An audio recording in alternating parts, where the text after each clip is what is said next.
Meet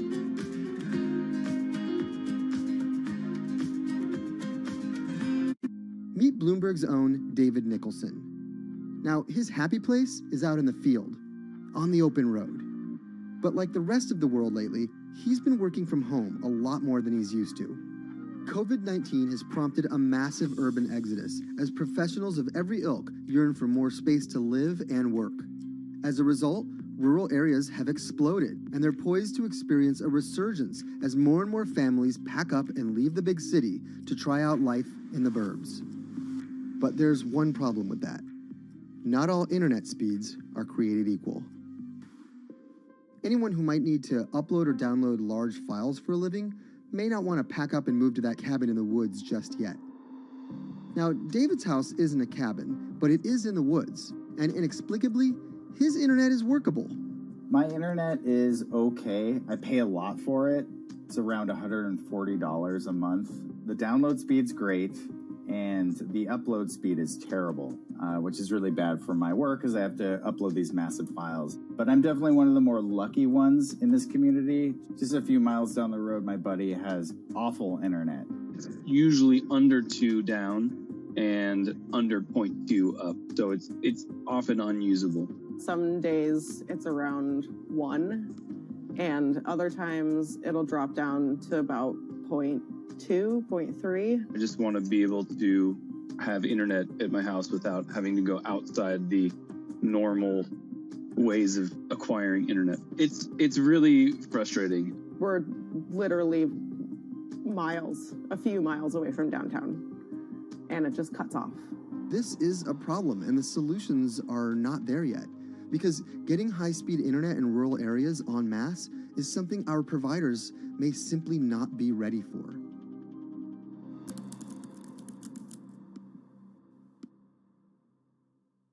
If your internet service doesn't have fast download and upload speeds, then you don't have high-speed harmony. You have.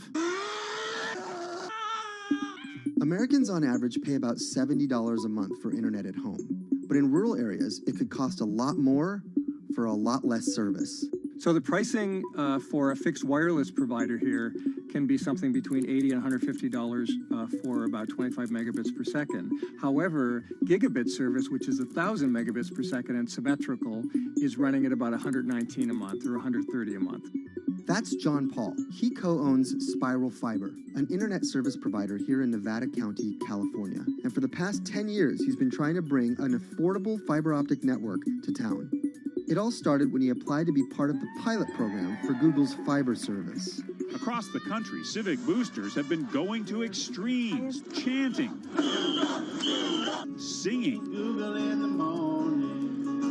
and marching, trying to get the search engine giant to look at their town. The internet these days is crucial to be in the world, to be a part of the world, and to be connected to your community. Google ultimately went with Kansas City, Missouri, which left Paul on a mission to get funding to lay out fiber optic networks for gigabit service. Over the next several years, he would attend conferences and pitch venture capitalists and apply for grants to make his vision come to life. One of the biggest roadblocks to building infrastructure for the internet here in the United States are the existing large providers. They have their land staked out. They would prefer that nobody come in and compete against them. In 2013, we applied for a grant. We went down and met with the commissioners at the California Public Utilities Commission. It was an arduous process to get funded, but we finally did against all odds. We got a $16 million grant, and then we went out to seek venture capital. Then, in March of 2020, the pandemic hit the world. Everybody got locked down, and everybody came home, and everybody started using the internet. And I remember seeing on one of the local fixed wireless providers' websites, they've said, hey, we know you're all staying home, but please don't use too much video, and please don't use too much bandwidth. And I thought, that doesn't work.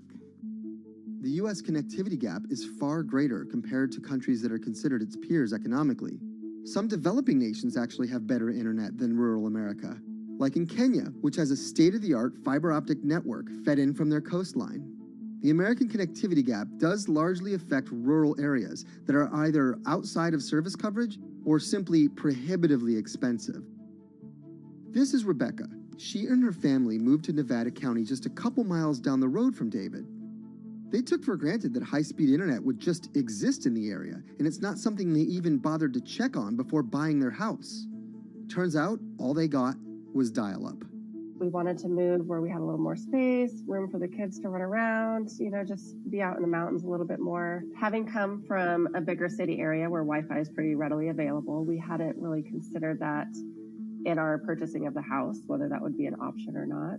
When school started, and now that we are remote learning with our children and we're doing everything from home, we didn't have the option to do that at our house. So every day when school would start, we'd have to pack the kids up and we'd go to my in-laws' home. They have a little cabin up in this area that does have Wi-Fi already. Rebecca's situation is the norm in rural America. According to data from the Federal Communications Commission, just 4% of urban Americans lack access to broadband internet. That's compared to almost 40% of people who live in rural areas. While that was the case, there were also racial and socioeconomic divides in terms of who had that access. In addition to that geographic difference, low-income African American students, Latino students, and first-generation college students were more likely than others to have only one device at home that's shared among multiple siblings and or lack access to that actual connection. For most American towns, there's also a lack of competition, forcing internet prices up. And large providers like AT&T and Comcast aren't incentivized to expand service to these rural communities. This is how Xfinity makes life simple, easy, awesome. So in our area, we have a small imprint of Comcast, but they're not going to go out to the more rural areas. It's just not cost effective for them to do it as a large company. In order to lay fiber cable, you're actually physically digging trenches into the ground. And for internet service providers, they're primarily focused on maximizing their profits. And so the fewer customers you have, in any square mile and the more fiber you have to lay, that's just kind of harder to pencil out from a purely economic standpoint. AT&T released a statement on the matter, expressing the need and desire for government assistance to fund fiber optic expansion to areas deemed unprofitable. Comcast released a similar statement encouraging more public-private collaboration on this effort. Federal agencies do offer grants to help communities build broadband networks, but many have argued that there's not enough flexibility on how to use these funds. The COVID-19 relief package passed by Congress in March and signed by President Donald Trump awarded $43.3 million to 51 projects on the East Coast alone. But it also stipulated that these projects needed to be up and running by December 30th. For contractors who plan projects months and years in advance, it's a scramble to rearrange their schedules to meet that deadline. So what we've been asking the federal government to consider is at least have, as long as the projects are getting started, knowing the projects are being put into place to expand both remote learning, working from home, and opportunities like that that are truly driven from COVID. We're moving as fast as we can regardless, but hopefully they'll give us some more time. Talking to John Paul, it's clear that he believes broadband is something that can transform a community and should be considered a public good. One of the first communities to come on in the United States with full-on gigabit service was Chattanooga, Tennessee. Now, they're a bigger city, but they're a city that was economically in a downturn. In the last 15 years, the city of Chattanooga has turned around in an amazing way. It's a nexus for young people to move to. It's a place where technology happens. It's not just about logging on to Zoom, to connect with your colleagues who might be in New York City. It's also your ability as a small business, operating in the town of Nevada City or wherever it may be to, quickly upload your payroll documents or something onto the cloud, or to quickly, swipe a customer's credit card. There's just some really basic business functions and mechanics that I think people in big cities really take for granted, and that are just going to be a much bigger challenge for small business owners in rural areas.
Historically, the marginalized people, you call them as untouchables or Dalits, they have been kept away from the center of the knowledge. Once you are born into a caste, it is very difficult for you to grow beyond that. You are stuck in that identity.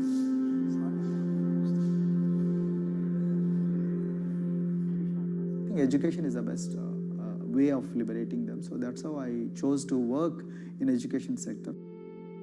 The kind of education that we are giving to the marginalized people is going to change not just the fate of these communities in Telangana, but it is going to be the source of inspiration, source of hope for all the marginalized in this country.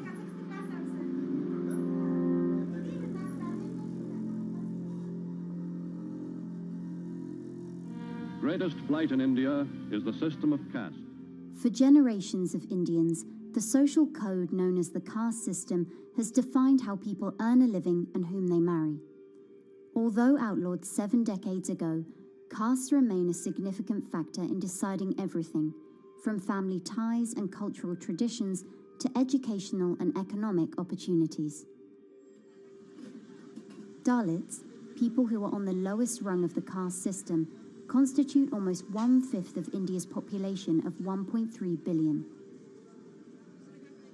Not able to afford the high tuition of private schools, many are forced to attend government-funded institutions, which in the past have suffered from poor infrastructure, lower education standards, and high student-to-teacher ratios. But Dr. Praveen Kumar is trying to change that.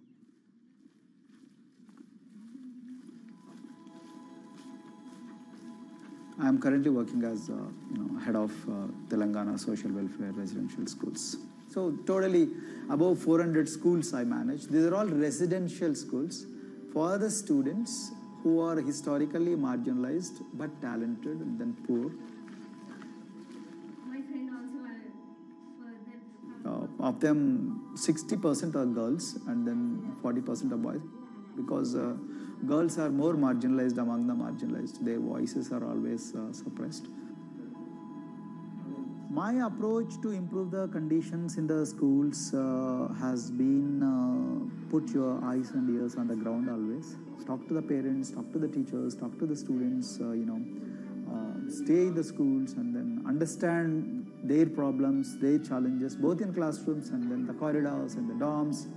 Then go to the dining halls and see what kind of food they are eating, and then go to their homes and then what kind of food they are getting and what kind of challenges the parents have.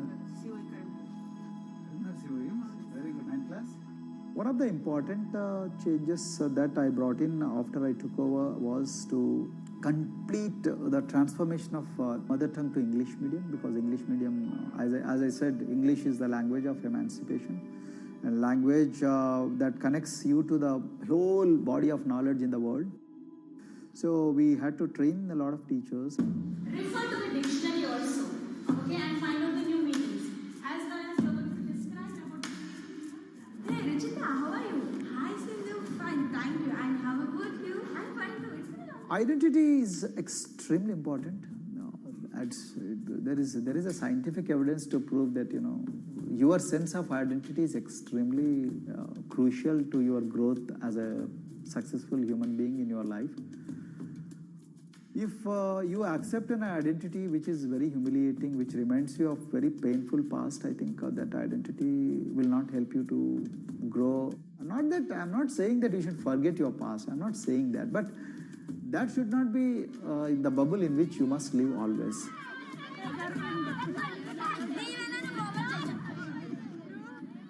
Sweros is an alternative identity. S stands for state, W stands for welfare, Aero, SW and then Aero is Swero. So the idea is your dreams have to be skybound. So that is what we are trying to achieve by changing the identities. Like, you say, I'm a Swero and I aim to be a doctor. I am a Swero, I aim to be a top-notch engineer. I am a Swero, I aim to be a top bureaucrat of this country. I'm a Swero, I want to be a very good actor or, a musician in this world. So these are the positive images that are associated with identity.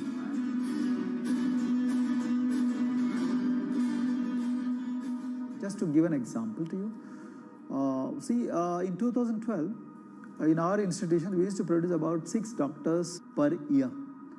But because of our, this self-liberating ideology of spheroism, we have, this year, we have produced about 189 doctors. This is phenomenal for any poorest of the poor people. You know how difficult it is to get into a medical colleges in this country. So, but today, because of this ideology, the students have been able to achieve this, feat. Pujita has been a farm laborer, and her parents themselves are agricultural laborers. And then this girl used to sell vegetables, but thanks to the residential education institutions, she came to the Gaulidoddi campus, and then she toiled very hard for 1 year, despite many problems. And today, I'm so happy to share with you that she has joined one of the prestigious medical colleges in the state of Telangana, Usmania Medical College, and then in future, she hopes to be a gynecologist. So this is the journey our children are hoping for. Similarly, the Mount Everest expedition. Mount Everest expedition, we are very fortunate enough to place the youngest ever female in the history of this world on the peak of Mount Everest. How did this happen? It's all because of an ideology that helps you to liberate yourself.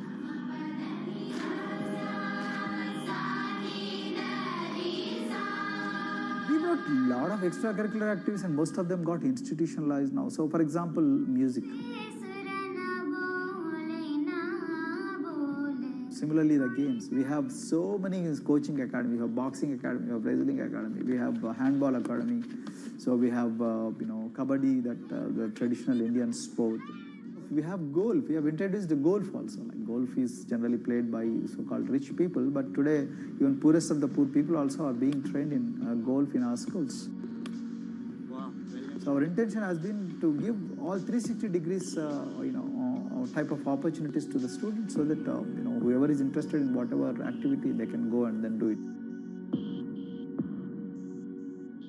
Break the barriers, break the fence, at least mentally, because poor people have been programmed to be victims, programmed to be subjugated, programmed to be on the margins, always, programmed to feel inferior. We wanted to change all that. There are certain games which are exclusive to rich people. There are certain languages which are exclusive to middle class and upper middle class in this country. To put it in one word, the sole aim of introducing all these co-curricular activities is to break the stereotypes which are recklessly imposed on these people. Their stereotypes Dr. Kumar knows all too well. Born a Dalit, his grandparents were labourers and access to the village well was restricted. Dr. Kumar credits his parents' belief in the power of education with helping him realise his aspirations. He went on to join the Indian Police Service, attended Harvard University, and then began pursuing educational reforms back home. I attribute whatever I am today, it's to my mother primarily. They educated me in the village, although there were no good schools. So then I stayed in social welfare hostels, the hostels which are managed by government for the poorest of the poor kids. I passed with reasonably good grades. Then I went to university, and then I faced worst form of discrimination in the universities. Like there were in those days I'm talking about. So the bathrooms and the toilets were exclusively meant for scheduled castes and scheduled tribes. We used to fight discrimination on one hand, and then again try to excel in academics day in and day out. So that's how I came to education, because I deeply believe that education is the only important weapon that can really place the poorest of the poor people from a very victimhood orbit to a prosperous orbit. I think in future this is going to be a game changer for the marginalized in this country.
look at a thermal image of a city and then compare that to a map of vegetation, you'll find that where there's greenery, the temperature is lower.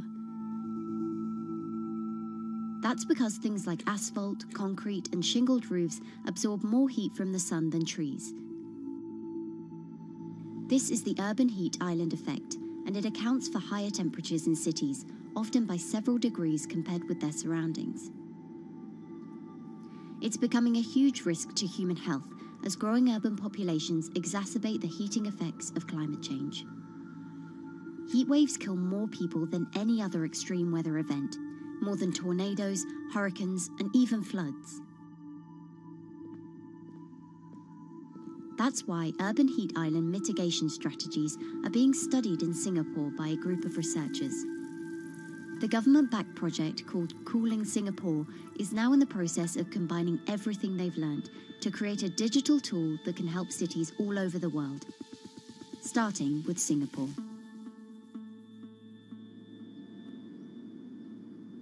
In Singapore, close to the equator, temperatures regularly rise above 32 degrees Celsius or 90 degrees Fahrenheit.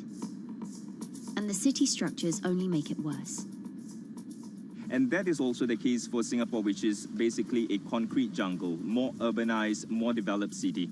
And even in Singapore, what you have is a situation whereby there's a temperature difference of 7 degrees Celsius between the more urbanized and the more rural areas. The government has taken drastic steps to keep temperatures down. This is Gardens by the Bay, an award-winning park, and inside this greenhouse is a pleasant 24 degrees. That's because the dome, along with 24 nearby towers full of thousands of people, is chilled by what's probably the world's largest underground district cooling system. It uses a large central plant that cools water and then pipes it into banks, residential towers, an exhibition centre, shopping malls, and the city's iconic Marina Bay Sands hotel and casino complex. So one of the biggest perks of using this system for the buildings is that they can save 40% in terms of electricity usage compared to your traditional air conditioners. And with Singapore relying on natural gas for most of its power, this new system means emission savings equivalent to removing 10,000 cars from the city's roads. That has big implications for the rest of the world. If things stay as they are, more than a third of the world's electricity could end up being used to cool buildings and vehicles by 2050. As the world gets hotter, gets warmer, there is a greater need for air conditioning and as well as refrigerators, for instance. And the more people are buying these household appliances, the more energy usage they use, and they release heat more, and that then exacerbates climate change. It's a vicious circle. And so since 2017, researchers at Cooling Singapore have been identifying design solutions that reduce our need for so much cool air in the first place. One thing many cities have in common, and that's the importance of vegetation. That's a very important measure to mitigate the urban heat because of the shading effect, of course, and the psychological effects of the vegetation, and also because of the possible evaporative cooling effect of the vegetation. Vegetation can be, of course, on the ground floor in form of trees and shrubs, and you can walk under them. This is the so-called canopy layer that the vegetation forms above us.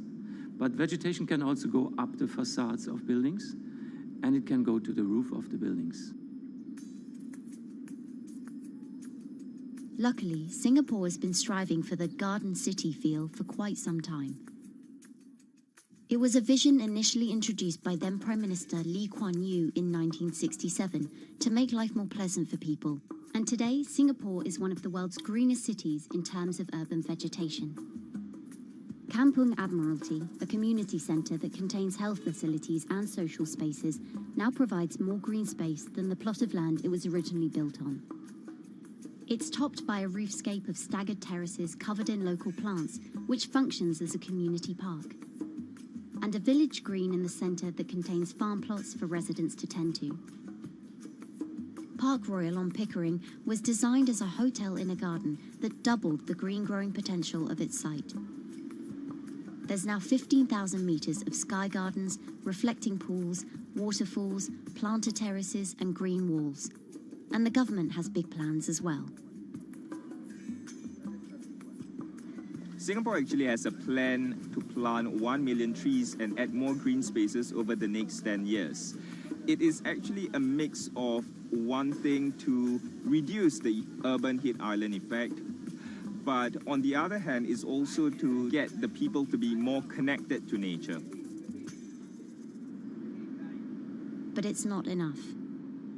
The city-state has still been warming twice as quickly as the world average over the past 6 decades. That's why Cooling Singapore has developed a catalogue of other potential heat mitigation measures. When you try to mitigate the urban heat island effect in a city or in any building, in a village as well, the first place to start is by shading of the windows. You have to keep areas clear so that the wind can move through it. Water of a certain depth can act as a very good thermal buffer. If you have to construct heavy buildings such as high-rises, at least you can make the surface, the facade, less heavy, and you can protect it from direct sun penetration. We have to make sure that no combustion engines will be in the city in the middle, in the medium to long-term range. So ideally, the electricity production is outside of the city, and you bring just the clean electricity into the city. You can at least minimize the use of energy in the city, and you can start to slowly convert the roofs, the facades of the city into production areas for renewable energy. In Singapore, unfortunately, this is a limited option, but in the long run, it could produce up to 20-25% of the energy, of the electricity needed in Singapore if all the roofs and the areas in the buildings, on the facades would be used to do that. With so many different ideas, Cooling Singapore is also designing a virtual model of the city to test them out. It's called a Digital Urban Climate Twin, or DUCT, that will calculate how each element of the city's design will impact the urban heat island effect. That means we model not only the geometry of the buildings digitally, but also we model the transportation, the insulation, the temperature, the radiation coming from the sun, the weather, the local climate, the even very, very microclimate of the city, the water, the movement of people in the city. We can invent scenarios, we can design scenarios, test them before we actually build them, and if they test very well and we are sure that they will function, then we can start to build them and put them into reality.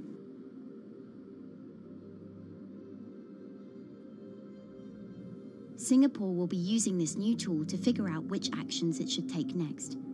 And the model can be applied to any city, whether it needs to keep heat out or keep heat in, which will ultimately save energy, slow climate change, and improve our quality of life. So this is something that Singapore will be able to export, maybe even together with its city development systems that it already has. Singapore is one of the very few cities in the world that really combine this scientific approach with a very well-established urban redesign and urban design approach. Through its agencies and the combination of its agencies, it has achieved a lot in the past. If it keeps following the scientific path and the combination with the other knowledge in the city already, we think that it will be a very comfortable and very livable city in the future, even more than today.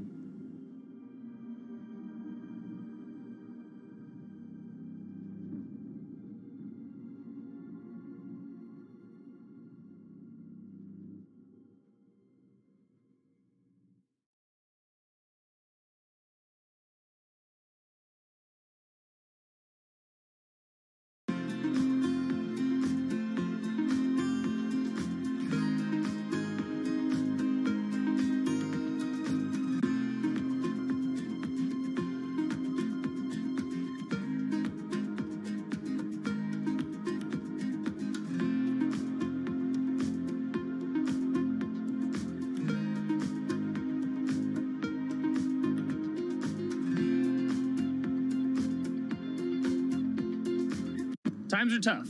Jobs are scarce. It's risky to be outside and around others. Seems like there's very few ways to make extra money during a pandemic.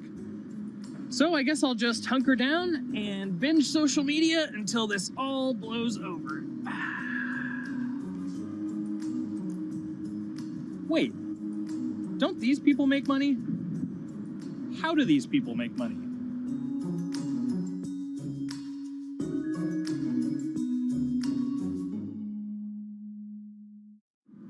Streamers, YouTubers, Twitch stars. How do they make money? Is it a lot? Is it a lot of work? I know, I gotta ask somebody in the biz, and I got just the guy. Austin John Plays. This is your full-time job now, right? As of November of last year, yes. This was always just kind of like a side thing. Like, any money that I made from doing my videos and whatever else, I never touched that because I didn't really think of that as being like real money. And then it started coming in more and more. And then it was like I hit my first day that I broke $1,000 and I was like, this is actually going to be money.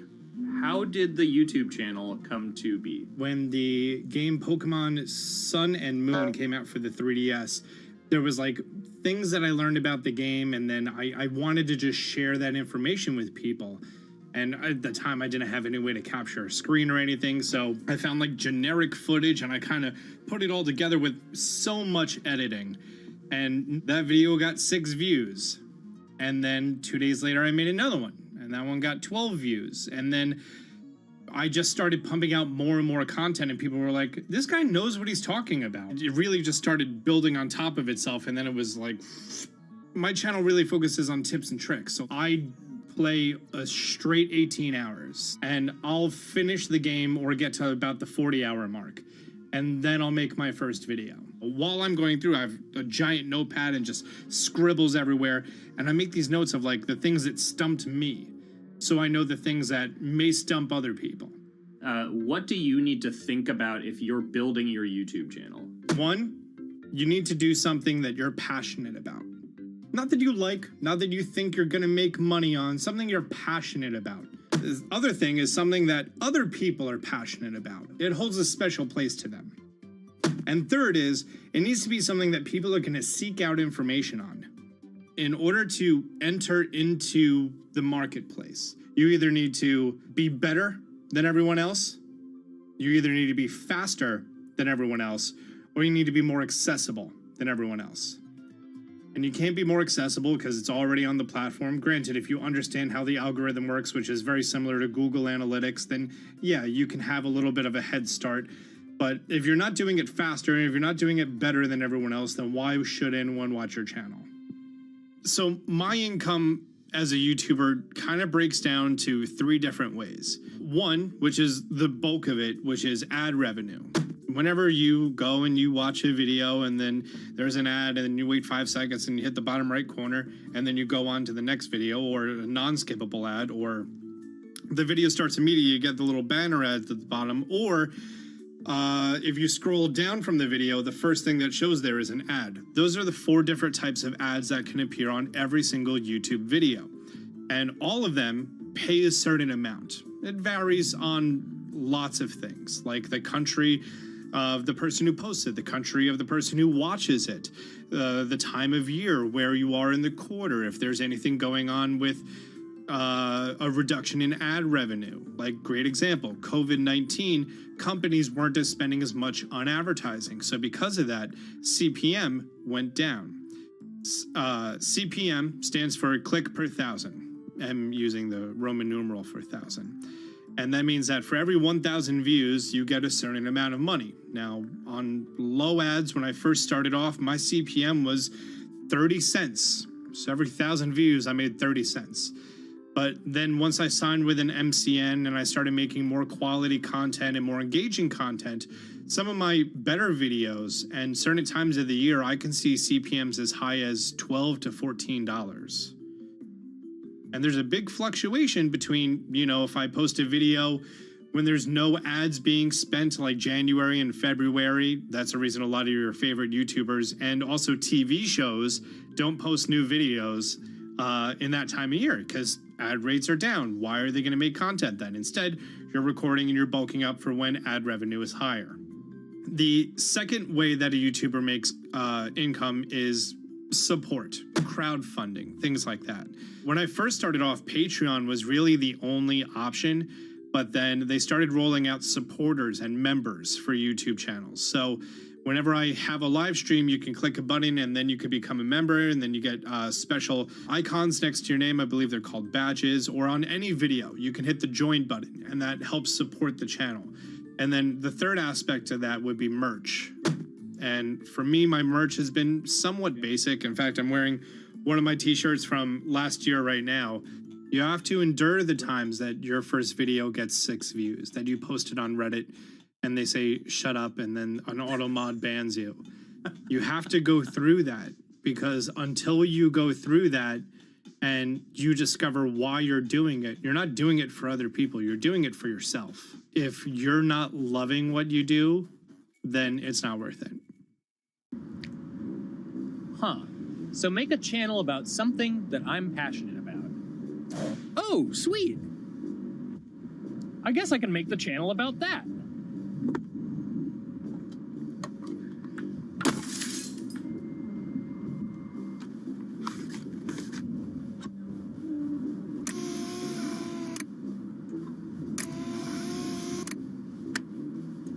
Now, how do I grow an audience?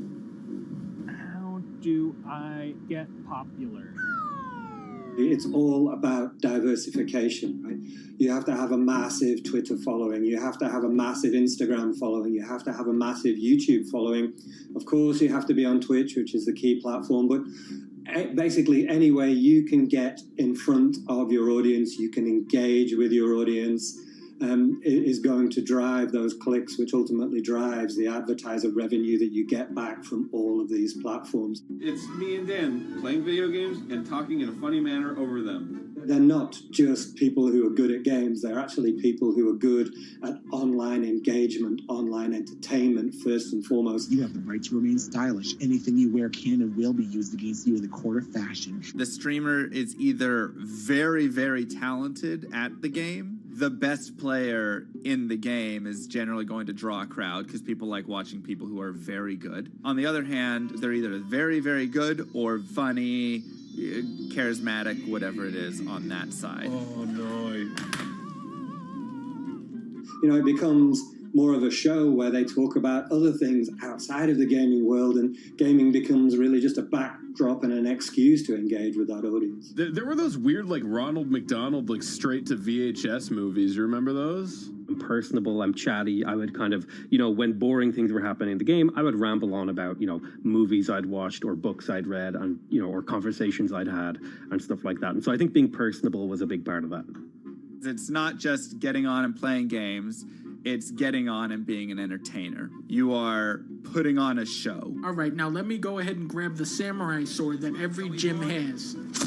Okay, he's dead. To have a larger audience and to have that audience, I think, stay with you, you have to bring something out. Find your niche. You have to find what works and what connects with the audience and what makes them laugh and what makes them keep coming back. You gotta make it a little more exciting, all right?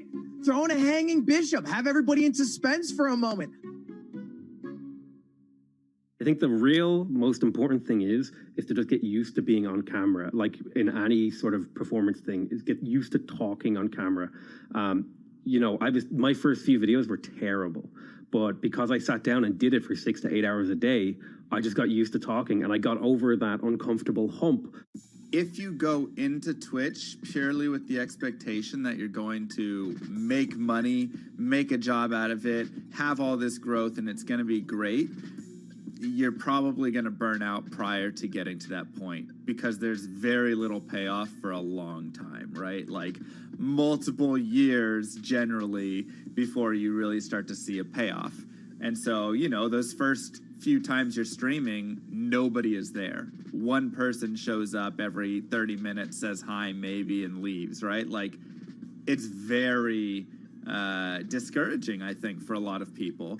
And so you have to be there just loving it. You have to love talking to yourself when nobody is around. You have to love just the game that you're playing, all of that stuff, because it takes a while. And I think a majority of people burnout prior to getting to the like profitable point of it. And there you have it. My very own YouTube, Twitch, Discord, and streaming channels all ready to go live. It's a veritable social media ecosystem just on the verge of thriving. So, don't forget to smash like and subscribe, and visit my Patreon for perks. Also, go to my merch page. And one last thing, stay cool, my friends.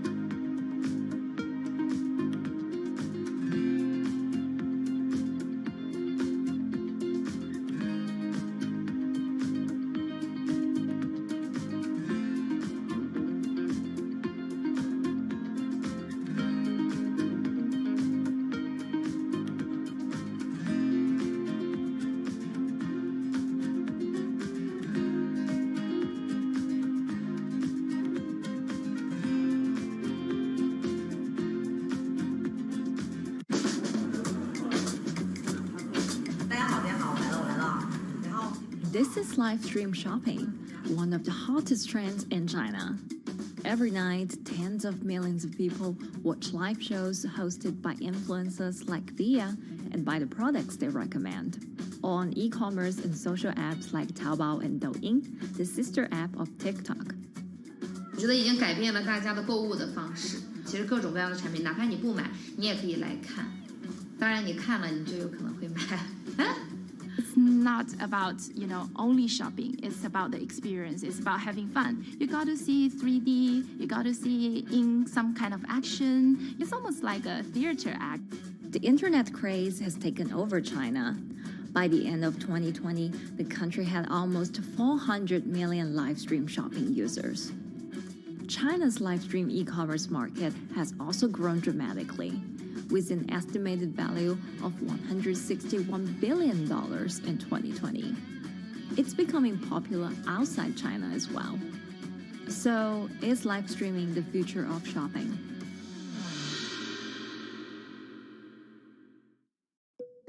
Live streaming is not a new thing. In China, it started in 2015 with the rollout of 4G. And it was first used for entertainment and socializing. Many live streamers performed for their followers or chatted to them, making money by receiving virtual currency and gifts. In the West, live streaming is mainly the domain of avid gamers. In China, it's broken into e-commerce. China actually has a very big e-commerce empire, so it uses these super apps, what we call that you have payment, you have search of information, you have recommendation system, and you have huge amount of goods available on the platform, and as well as a lot of consumers. So with this advantage, they merge these features of live streaming to make the influencers actually sell goods. Here is a perfect choice. Nice neutrals, beautiful print, nothing overwhelming, and the warmth and comfort of flannel. This is item. Traditional TV shopping involves a one-way direction, whereby a host introduces a product, demonstrates certain things, and say, call this number or something. But live stream shopping is live. That in itself is a very, very big difference. It causes different psychology. And live stream shopping is a very entertaining way of actually engaging someone else. When you shop, actually, this live streaming video will continue. It will minimize into a corner, and you can buy the items and pay all on the same app. And after that, the live streaming screen will just enlarge by itself, and the promoter will come back to screen. So it's very convenient. Taobao, one of China's biggest e-commerce platforms owned by tech giant Alibaba, added a live streaming function in early 2016. In the following years, other e-commerce and social platforms like JD and Douyin also integrated this feature. 开头的时候还是有很多的挑战的，对画面的这个流畅，然后是否能够很真实的去还原商品，它其实在这个上面是有很高的这个门槛跟技术的这个卡口在的。不管是我们的这个用户的接受度，还是商家的这个上手的这个难度都很高。但是这几年下来，基本上难点在不断被突破的。Over $70 billion worth of goods was sold via live stream on Taobao in the year through March 2021. Latest surveys show that over 60% of live stream users in China were watching shopping shows, and over 65% of them shopped at least once via live stream. In 2020, live stream shopping got a huge boost during the pandemic, when millions of people were in lockdown and many retailers were pushed online. People, during the lockdown, felt like there's a need for more social interactions. This live platform creates an interesting kind of environment that gives people the sense that I'm actually interacting with you. And then live stream shopping brings in a lot more variety of things that people could buy and satisfy, the sense of like losing control, especially during the pandemic. At the heart of this craze are the top influencers who have tens of millions of followers and sell products worth millions of dollars every night. They often use their star power to get bargains from retailers, which in turn boosts their own sales and influence. So if you think about China's live streaming, you have to know the king and queen of the influencers. The queen of live streaming, Via, she is actually having the biggest viewership and the biggest sales volume for a long time on Taobao platform. She can sell everything from like Gucci sunglasses, lipsticks, homes and cars. One time she offered her followers to go on a Tesla ride with her, and she even, for once, sold a rocket launch in her live streaming room for 40 million yuan. The king would be Li Jiaqi, more widely known as Lipstick's brother. He used to be a cosmetic sales before he turned into live streaming e-commerce, and he knows a lot about the cosmetics. So he's the one that will actually put the lipsticks on himself when he's on the show. Top live streamers like Via and Li Jiaqi have become celebrities in China and can earn millions of dollars a year. Although not everyone can be as popular, mid-ranking live streamers like Tiffany still earn a good income through sales commissions. 如果说单从收入方面来讲的话，那主播的收入是比普通的工作要高很多。但是呢，主播这个工作时刻对身体，包括对精神都有很大的一个考验的。就是每天需要集中精力，然后长达5-6个小时，这种状态是很累的。而且这5-6个小时的话，你是脑子是不停的，然后嘴巴是不停的，然后手也是不停的，眼睛也是不停的。像我们做主播，不是说单一的只做直播一件事情，然后还会有选品的一些工作，然后还会有一些其他的事情排在里面，其实是没有个人生活的。那我觉得增强粉丝影响力的话，不是说某一件事情。可能今天做了什么事情你就增大了影响力，而是每天不断的内容的输出，粉丝不断的可能对你的了解，慢慢的信任你。没有芝麻酱的味道，如果吃不习惯的话就慎买。A lot of successful live streamers are generally very good at communication. They're very good at articulating very simply what a product does, what a product doesn't do. In order for them to sell, they need to be trustworthy and appear trustworthy, and they need to show in some ways that they're authentic, right? So for Via and Li Jiaqi, they are able to articulate that quite a bit through their body language, through what they say. For example, Li Jiaqi will also sometimes say bad things about certain products because to him that's his honest opinion, and sometimes people want to hear that. And so they seem very credible, they seem very trustworthy, and don't forget, they're also very entertaining and very interesting. If you're familiar with Li Jiaqi, he won a Guinness record for like the most lipstick applications to models in like 30 seconds. So if you're able to create a lot of buzz with interesting things that you do, people who may not want to buy lipsticks will also stream in just to watch what he does. And then from there, you might get hooked. 这就是一般女生出门的时候涂的口红的颜色。 Live streamers also use sales techniques such as limited time or supply. This sense of scarcity can often encourage viewers to buy. The platform in itself creates and enhances some of these things because you see it live. Something we call social proof has taken over, meaning that, hey, other people are interested, other people are joining in, other people want the same product. and they add it in the chat and they ask questions and they say, oh, I want this too. What happens then? It makes the whole product even more scarce. But it's not just influencers. Local farmers, luxury brands, even mutual funds have also started their own live stream shows. Working with very top-tier live streamers can be risky. It's not necessary that the benefits will end up with the brand. So we see company executives opening their own shows. And we see like P&G have their own sales room, which runs shows every day as well. We also have like local governors in like small towns to sell their agricultural products. So the live streaming is definitely transformed the way product owners can think about how to reach their consumers. And it enables a lot of players to actually sell. Live stream shopping is going global. Merchants in Southeast Asia have embraced this trend. And in the West, Amazon has upgraded its live streaming function, adding interactive features like chat rooms. Companies, including Google and Facebook, are also developing and investing in technologies to integrate video and e-commerce. 直播电商它其实已经开始成为主流，它未来的发展空间跟潜力都是巨大的。接下来大家会越来越依赖这种购物方式，会变成一个比较日常化、比较规范化的这么一个趋势。If you look at the numbers alone, their numbers alone, Li Jiaxi's numbers or Via's numbers, you know that they can sell and you know that they can generate revenue.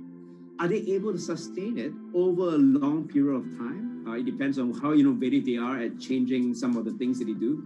But you can't expect consumers one day turn into virtual shopping for good. There will be the nature of us that crave to go into the store, to touch the goods and actually wear it and see how it looks like and walk around in that with our friends. And those things wouldn't be replaceable with live streaming.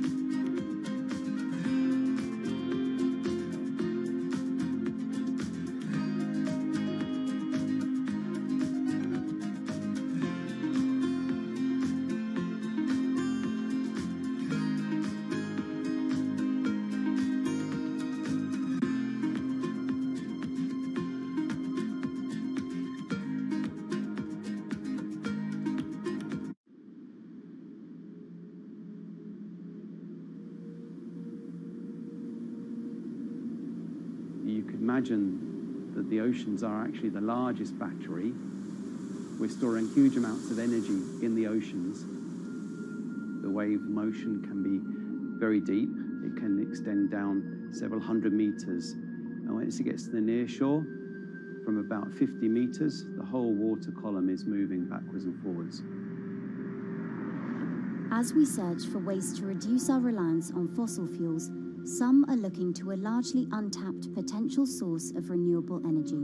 In theory, waves off the coast of the United States alone could generate over 2 trillion kilowatt hours of electricity a year, enough to power more than half of the country. Waves intensify and subside not as quickly as the wind, and that means that it can produce a smoother power generation curve. One of the potential advantages of wave energy is that it could act as a complementary source of power compared to other renewables on the grid if it were to be scaled up to commercial scale.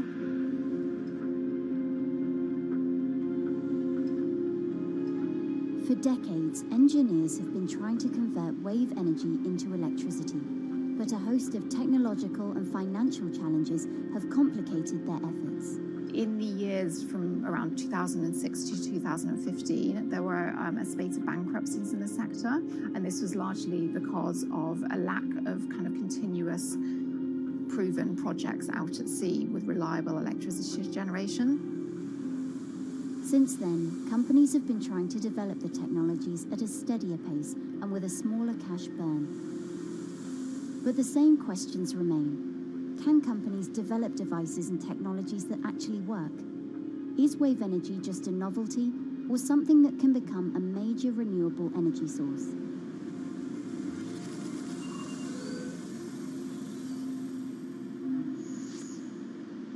the sea is a very challenging environment within which to operate a power project.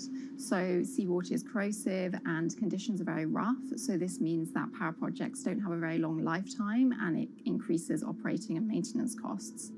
Partly because of that, many early wave energy projects hit rough waters, such as the Palamas Wave Energy Converter in Portugal and the Isla Limpet project in Scotland.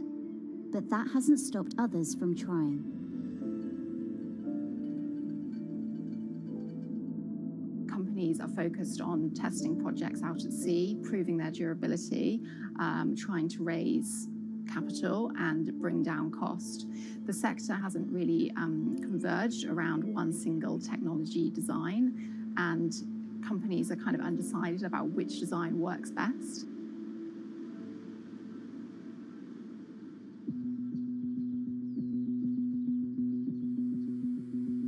Finland-based AW Energy is a veteran in the sector. The first proof of concept of the company's device was made in the 90s after diver Rauno Koivusaari observed the strong back-and-forth movement of a hatch cover in a shipwreck in the Baltic Sea. The waves are generated far from the coastline, so the wind blows on the surface of the water, causing the water particles to rotate, and that rotation extends deep down below the surface, and the waves can be very long. They can be several hundred meters long. And as they come into the near shore, this rotational energy turns into an elliptical energy, and eventually backwards and forwards, as you probably noticed if you've been swimming on the seashore in large waves, you're pulled in and out. That's the energy that we're extracting. There's a sweet spot where we deploy, so around 10 to 15 meters of water depth. That's where there's still strong wave energy coming in. After years of research, prototyping and testing, the company has deployed Wave Roller, a 350 kilowatt device in the waters off Portugal. Wave Roller has an 18-meter wide and 10-meter high steel panel fixed to the seabed via a floatable foundation. The panel moves back and forth with the waves, capturing the energy. It's submerged in the depth of 15 meters, so it's protected from the extreme waves. We generate electricity by capturing the movement with hydraulic circuitry in a machine room underneath the surface.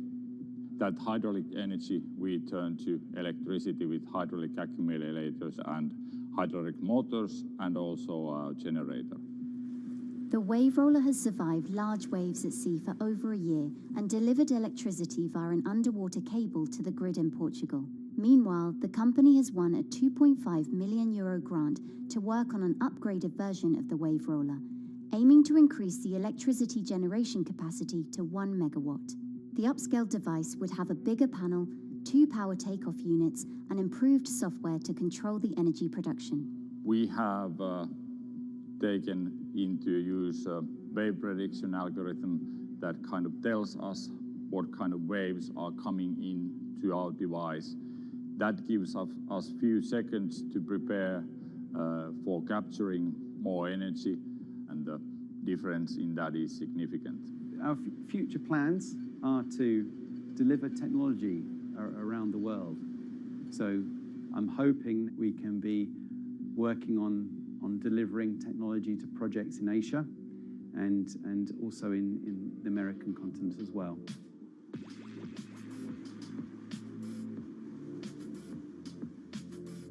Meanwhile, Israeli company Eco Wave Power is taking a different approach to capturing the power of the ocean. For the company's founder, Ina Braverman, developing new sources of renewable energy is a personal mission. I was born in Ukraine in 1986, and 2 weeks after I was born, the Chernobyl nuclear reactor exploded, causing the largest in history nuclear disaster. I was one of the babies that got hurt from the negative effects of such explosion. I had a respiratory arrest and a clinical death. Luckily, my mother, a nurse, approached my crib on time and gave me a mouth-to-mouth resuscitation, which saved my life. I got a second chance in life and decided to do something good with it. Growing up, Ina wanted to be a politician to positively change the world. After working as a translator at a renewable energy company, she decided to change paths. solar and wind energy were fully commercialized, there were a lot of amazing technologies implemented everywhere, I saw that wave energy, although it's an immense source of electricity, the biggest companies in the world are trying to develop wave energy with no success. And there was kind of a race going on in the world of who is the company that is going to develop a viable wave energy solution first. In 2011, the then 24-year-old Inna co-founded EcoWave Power. Instead of installing devices offshore, the company's devices are attached to existing breakwaters, jetties, and piers. Our technology is very cost efficient, especially in comparison to the offshore technologies, because we don't need any ships, divers, underwater mooring, or cables. We install on existing man-made structures, and all our expensive equipment, the generator, the hydraulic conversion unit, the automation, is located on land just like a regular power station. This is the EcoWave Power conversion unit that has been operating in Jaffa Port since 2014 until 2020. Here you can see how the technology works. Basically, the floaters are going up and down and pushing the hydro cylinders, which transmit biodegradable fluid into land-located accumulators. A pressure is being built. The higher the waves, the higher the pressure, which is used to turn the hydro motor, which is turning the generators. The whole system is controlled by a smart automation system, which you can see right here. And in case of upcoming storms, the system automatically raises the floater above the water level and keeps them in the upward position until the storm passes. The company has been operating a 100-kilowatt grid-connected device in Gibraltar since 2016, which is enough to power 100 households. Currently, Inna and her team are working on another 100-kilowatt project at the port of Jaffa in Tel Aviv. The project will be also the first time in the history of Israel that wave energy will officially connect to the electrical grid. And our goal going forward is to expand it to all suitable breakwaters in the city of Tel Aviv and to supply a significant part of the city's electricity needs. Today, engineers and entrepreneurs are still trying to crack wave energy. Globally, only a few hundred kilowatts of wave energy are deployed, compared with gigawatts of offshore wind. But the field has come a long way in recent years, and with the right engineering solutions, this new power source could eventually become competitive with more mature renewables like solar and wind. I would have a lot more confidence in the success of wave energy companies today as opposed to like 20 years ago. But in the next few years, or maybe the next couple of decades, it will be more likely to be used in remote locations like islands that are otherwise dependent on expensive diesel power, or out at sea on gas decommissioning rigs, or for powering underwater autonomous vehicles. So definitely, wave energy can compete with other renewable energy sources, but I personally believe that this is not a competition. In order to have a 100% renewable energy-friendly world, we need all renewable energy sources to work together.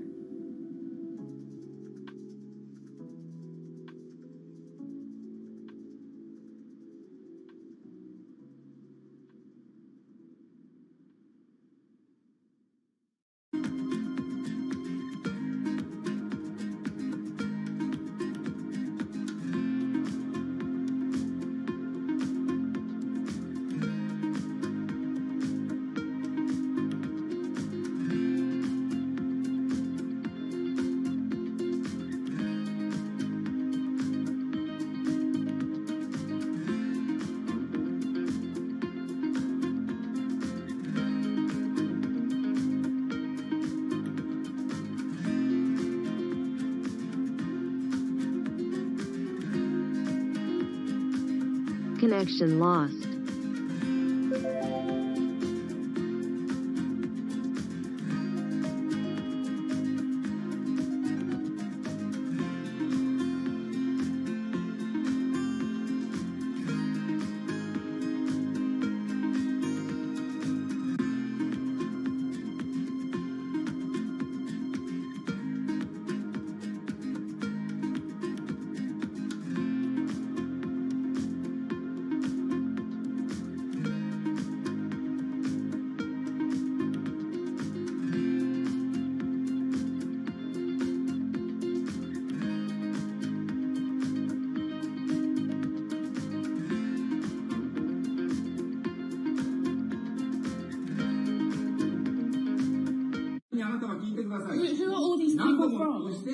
all these people from?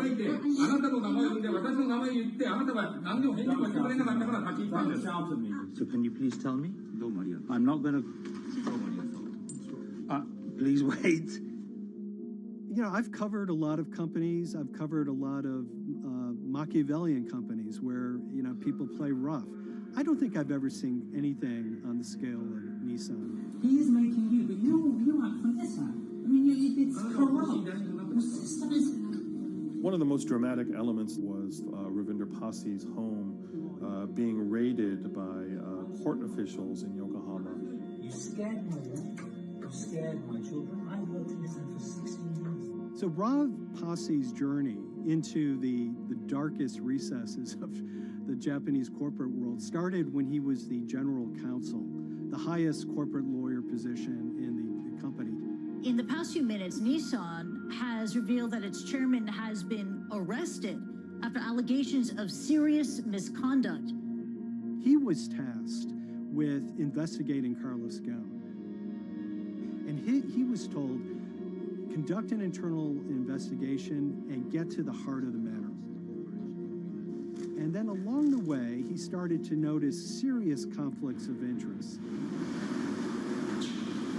He is one of the few people who knows an extreme amount of detail regarding the alleged crimes by Carlos Ghosn. And he's now ready to tell his own story on the record about some of the events that happened.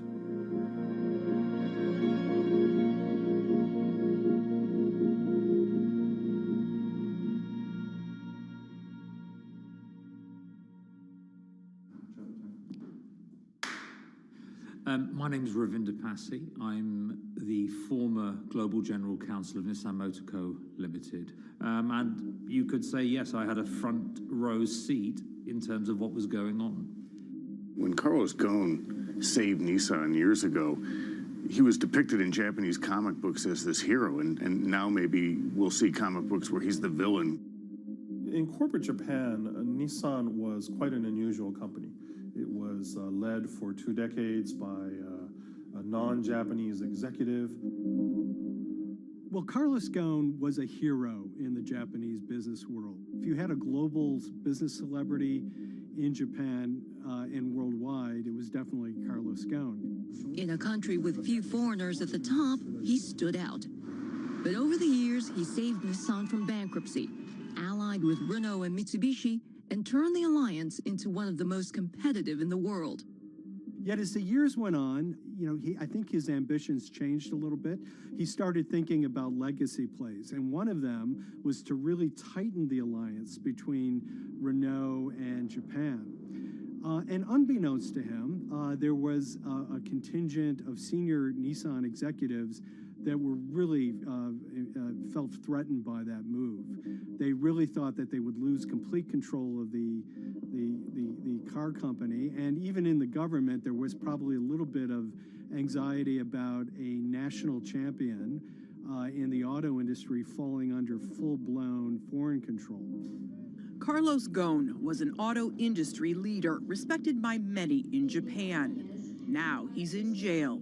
The arrest of Carlos Ghosn came completely out of the blue. This was in November of 2018. He was coming to Japan on Nissan's corporate jet for a regular executive meeting, and he was met on the tarmac by Japanese authorities who whisked him away to jail and charged him with financial misconduct crimes.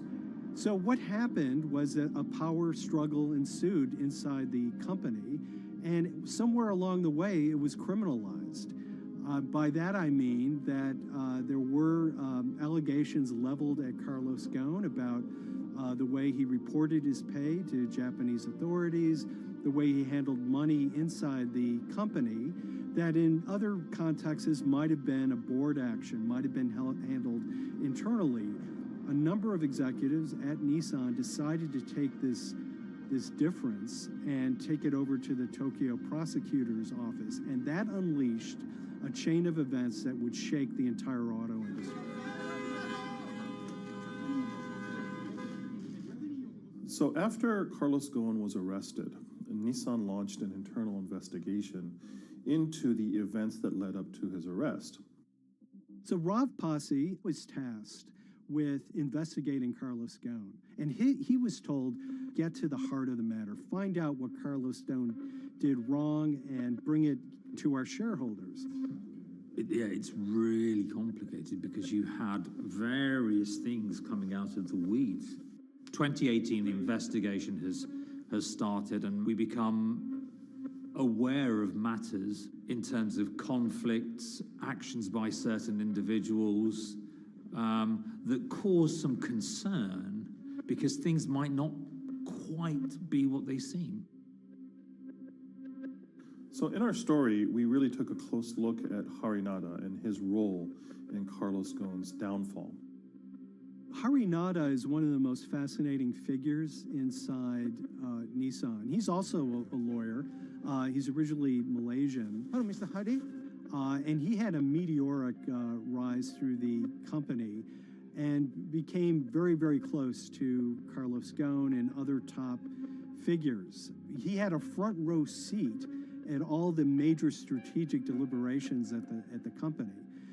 And when he discovered that Carlos Ghosn, as his final legacy play, was going to tighten the relationship between Renault and Nissan, he made a decision to go against Carlos Ghosn. And he became one of the key figures that decided that Carlos Ghosn had to go.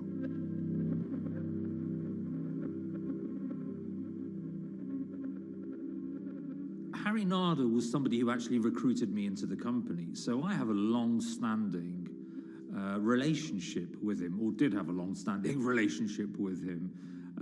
For many, many years, he was a mentor. I had doubts about the credibility of the process right at the start. Harinada had a plea deal with the Tokyo prosecutors. Now, that suggests he was intrinsically involved in some of the wrongdoing, or the allegations of wrongdoing, and it just didn't smell right, just doesn't sit right. So there was a basic conflict of interest. In other words, Harinada had to deliver results to Japanese prosecutors to avoid his own criminal liability, and he's accusing and leading the investigation of Carlos Ghosn. Some of the people who had been involved in the original alleged crimes were also looking into the affairs themselves. Ravinder Pasi began pointing out some of these conflict of interest issues. And the reason for that is essentially his concern was for the company. If the company's own investigation into itself was compromised, that could lead to a very weak position in various lawsuits that it was dealing with across the world.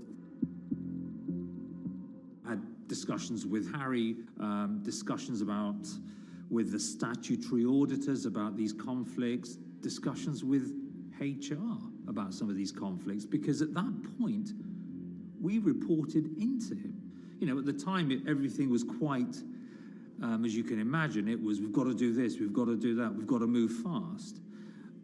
But when you step back and look at some of these things, you just think, my God, what was going on here? Because me, members of my team, were being placed in immediate danger.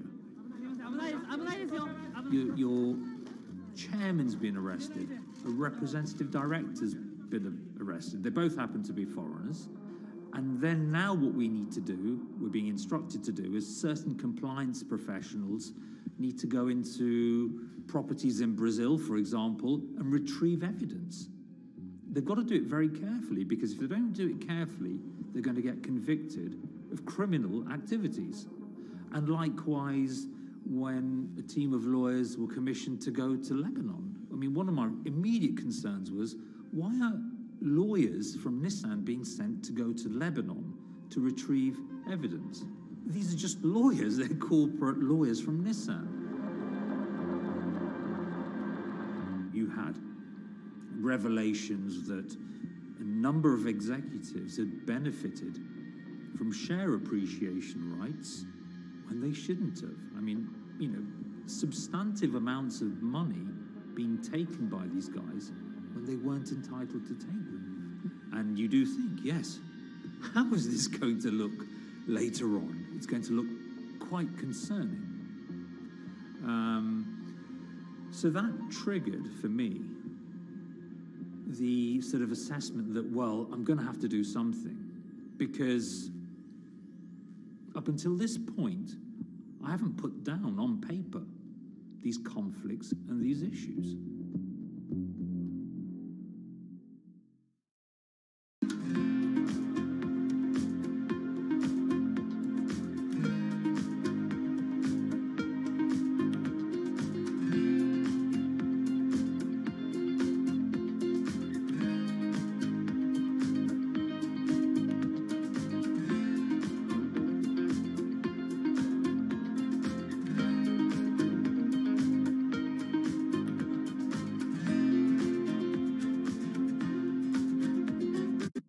So Rav Pasi makes a fateful move. He writes this letter to the board listing every suspicion he has in great detail, backed up by evidence, backed up by memos, of why this internal investigation had serious problems.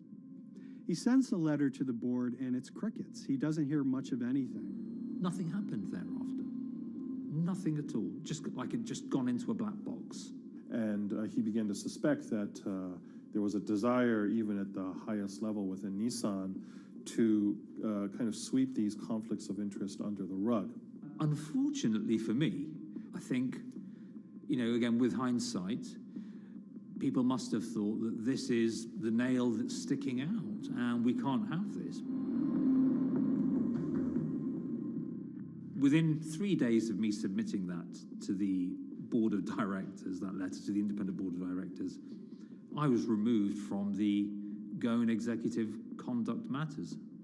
I was then told that I could not attend board meetings anymore.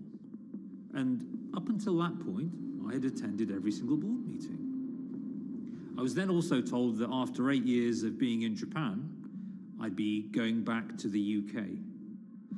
It eventually transpired that I'd be the VP of Projects and Transformation, managing a team of 3. So you can imagine what this feels like at this stage. Almost an arbitrary removal from Japan, where I've lived for 8 years, had 3 children there, my family has grown up, and we've been settled there, having a few months earlier been promoted to vice president at a global level, to being almost demoted. So Pasi was essentially being reassigned to get him as far away from the internal investigation as possible, and also to a certain extent in retaliation to some of the issues that he brought up regarding the internal investigation and Harinada. What happened to Rav Pasi can be seen as a series of corporate humiliations. I mean, first of all, his immediate responsibilities were taken away from him. Eventually, he lost, the coveted general counsel title. But it didn't stop there. Toward the end of his stay in Japan, Rav and his wife were convinced that they were being followed. During that period, I'd noticed that whilst driving my car, I'd have other cars following me. First time I noticed this was around mid-March, and I was driving, I can't remember where I was going, but this grey van, small van, just literally started following me. And I noticed that there was somebody in the car taking pictures. And lo and behold, we were absolutely being followed either by people on foot or other individuals, 2 or 3, normally 2 burly men in a car, different cars at different times, following us around. They were following the family as well. And, given I'd seen the Nissan security department behave in a very, very egregious manner with others in terms of following and surveilling, I was very concerned as to what they were doing and who they were giving this information to. Because if they're giving this information to the authorities, you do think, why?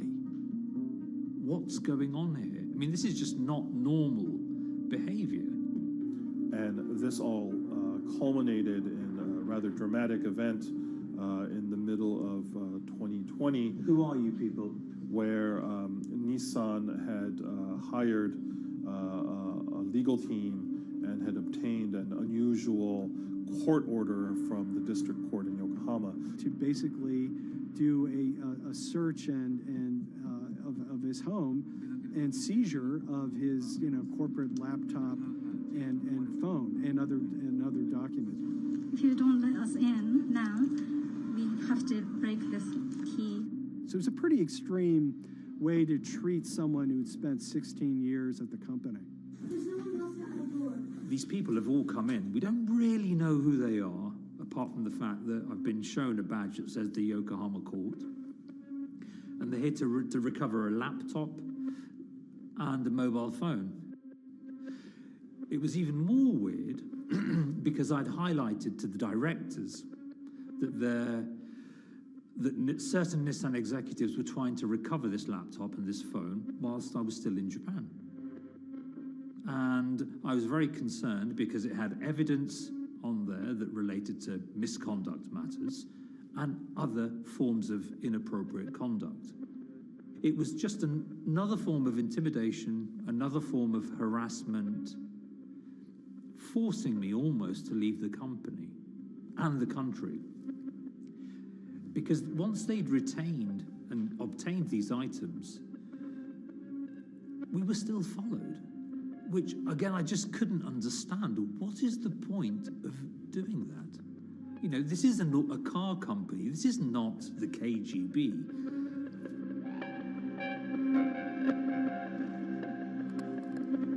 I think it's fair to say that Rob Posse didn't have full battlefield awareness of all the intrigue going on at Nissan. I mean, Harinata is interesting because he's both charismatic and charming, and one of the most brutal corporate infighters one could ever run across. This is a confidential company email, right? You should not have this. If he had fallen into line, he would probably still have his job at Nissan, be paid very well, and continued his work. A career that he spent 16 years building at Nissan is irretrievably broken. It's been smashed to smithereens. He and his family paid a huge price, certainly. But in terms of being able to sleep at night, I think, he's come out ahead. I highlighted issues to the highest levels of the company so that they could be dealt with appropriately by those in charge. There was no response to those, and there was retaliation against me. What's really profound, like absolutely profound, is that none of your colleagues, I mean people who you have known for years, forget it. Yeah. You're on your own. Yeah. And you got to be ready for that. You've got to be ready for that if you take it on anyway.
This is the awful truth.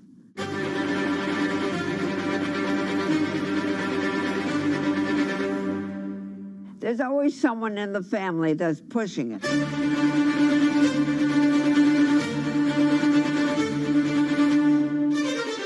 This lady does not deserve to be taken advantage of, especially at your age with your own grandchild. Yeah. My grandma is having to sue them. I'm testifying against them. Nobody's talking. They're one floor below right now. I get afraid to go on the elevator. It's sad that it had to devolve to this. It's like a soap opera to me. It's a very sad thing. It's a family feud. A family feud.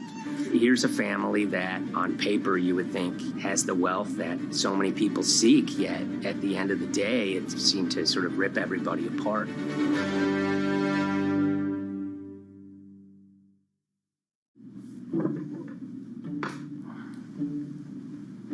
My name's Tom Schoenberg. I'm a senior reporter here at Bloomberg News, cover financial enforcement. I was approached by someone close to the Schottenstein family and asked whether or not I would be interested in writing about Beverly Schottenstein and this case that she had against J.P. Morgan. And it was immediately clear that there was a great story here to be told. So I started just, assembling all sorts of documents that the family made available to me. That included a diary that Beverly had begun writing when she started having suspicions about what was actually going on with her money.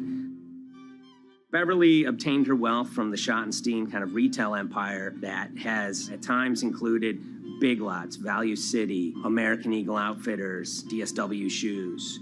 Beverly's husband died, and at which point they sold off their portion of the company, bringing them an enormous amount of wealth at around 1990. Estimates of her wealth were around $90 million. She, for many years, had that pool of money being managed by outside advisors. Her grandsons in the late 2000s had both graduated and were becoming financial advisors. She gave them a little bit to work with, and over time, her grandson, Evan, became the trustee of her entire estate. Managing sort of family money is not a conflict. In fact, some ways in wealth management, it's kind of how you get your start. It's kind of the seed that you need to sort of get going in the business. But Beverly started having suspicions that something was wrong probably in around 2016. Well, there were suspicious things, but taken separately without everyone talking about their own experiences, it was hard to really put it together. She had written a check to her caretaker, Dawn, that bounced. So she went down to her local Chase branch to sort of find out what was going on. She wasn't getting paper statements in the mail, so she asked them to print out a number of her statements having to do with her checking account and her credit card account. So we went to the bank and asked for the statements. And she got a whole year and going through all of them, page by page by page. And it was there she saw all sorts of charges that she said she didn't authorize or didn't know about. I was becoming very, very suspicious. I was starting to look in the money part, and that's what bothered me more when I saw that money was going, and I was not a big spender. Around the same time, Dawn, she starts noticing Beverly's son, who lived in the condominium below her, came up with Evan with a shredder and started grabbing papers in her office area, including some with J.P. Morgan letterhead, and just started sitting at the kitchen table, just shredding documents over and over. Yeah, they came in one morning. They used to do it in the back. Through the back door, and they brought the shredder inside. And then they went in the drawers in the office and took out all the papers, and they started doing it. I was very suspicious because I know you don't go around and destroying papers. Beverly said that they had done this many times before.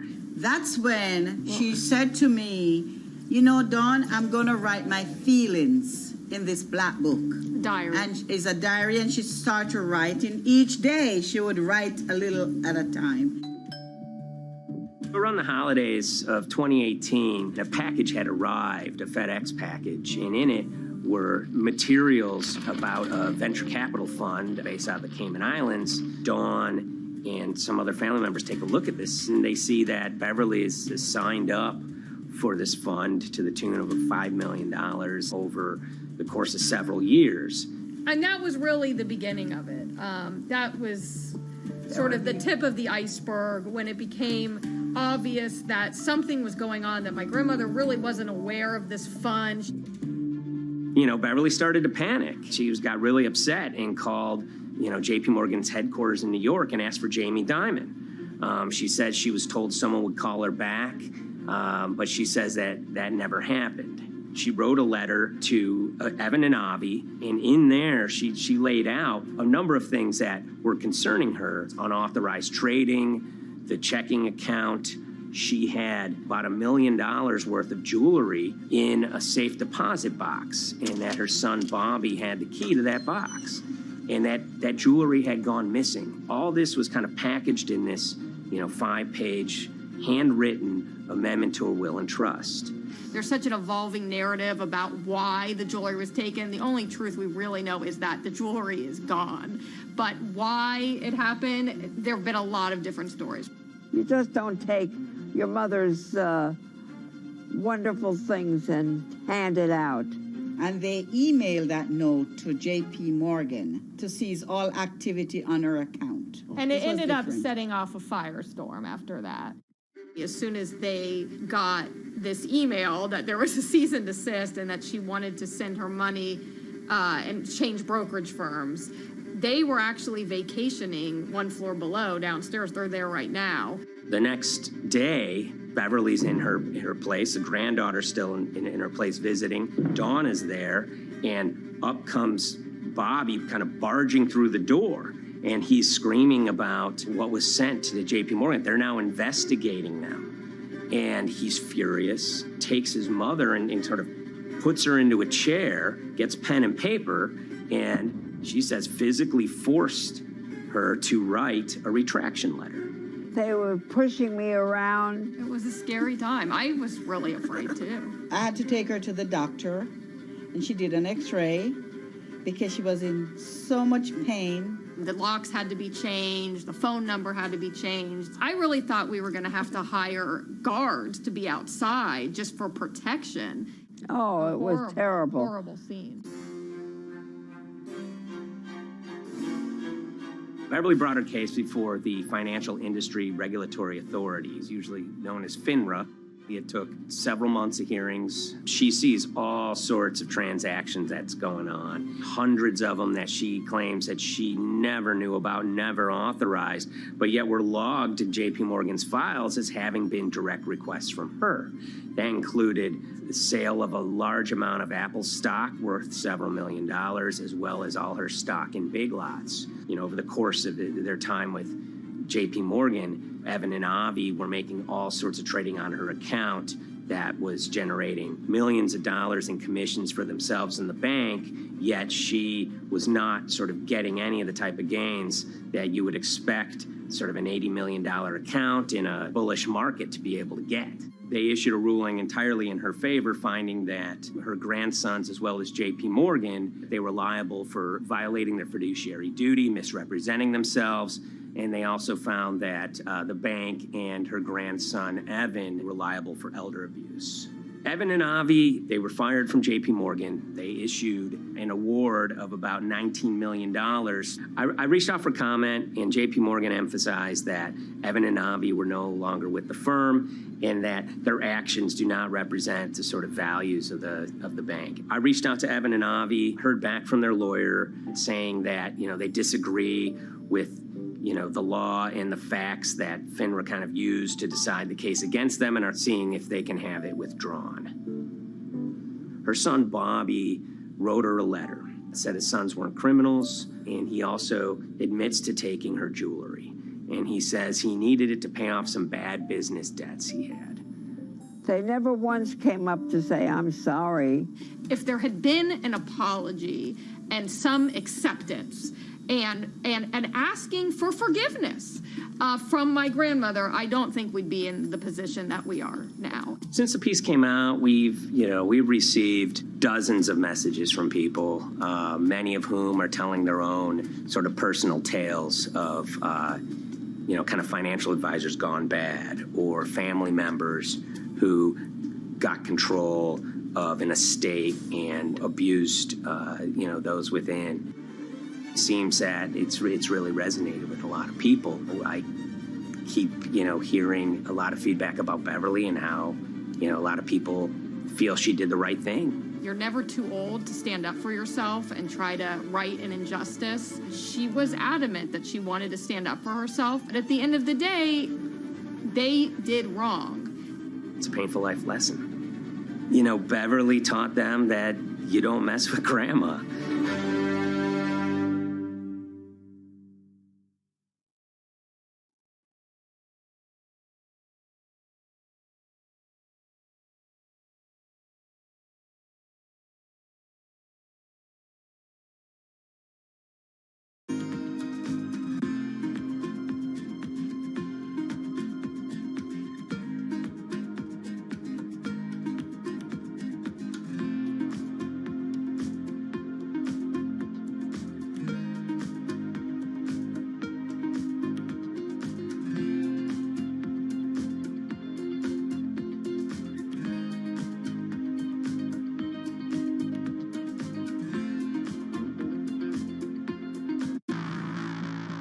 On April 20th, oil markets did something they never had before, and they crashed, went into negative territory and closed the day at minus $40. Meanwhile, in a place called Thaden Boyce in Essex, a group of 9 traders, led by a guy called Cuddles, made $660 million over the course of a couple of hours. The price of oil has collapsed to a record low. We've never really seen anything like it. WTI this morning down more than 35%. People maybe wouldn't have been so surprised if the oil price had fallen to zero, but the oil price went to minus 38. It went far lower than anyone had expected. And so lots of people in the market were saying, well, hang on, something else is going on here. A couple of months later, I started to get wind through a kind of network of sources that a tiny firm in the outskirts of London had made a huge amount of money that day and potentially had some part to play in what happened. The information we got was that 9 traders at Vega Capital London had made in the region of $660 million in one day. As a group, I think they made as much money in one day as Apple makes from its international sales in one day. I mean, it's an insane sum of money. Did they pull off a fantastic trade? Did they predict the way the market was moving and get it absolutely right? Or was there something else going on, and had they actually done something that breached market rules in a bid to sort of push the market? And that investigation is ongoing.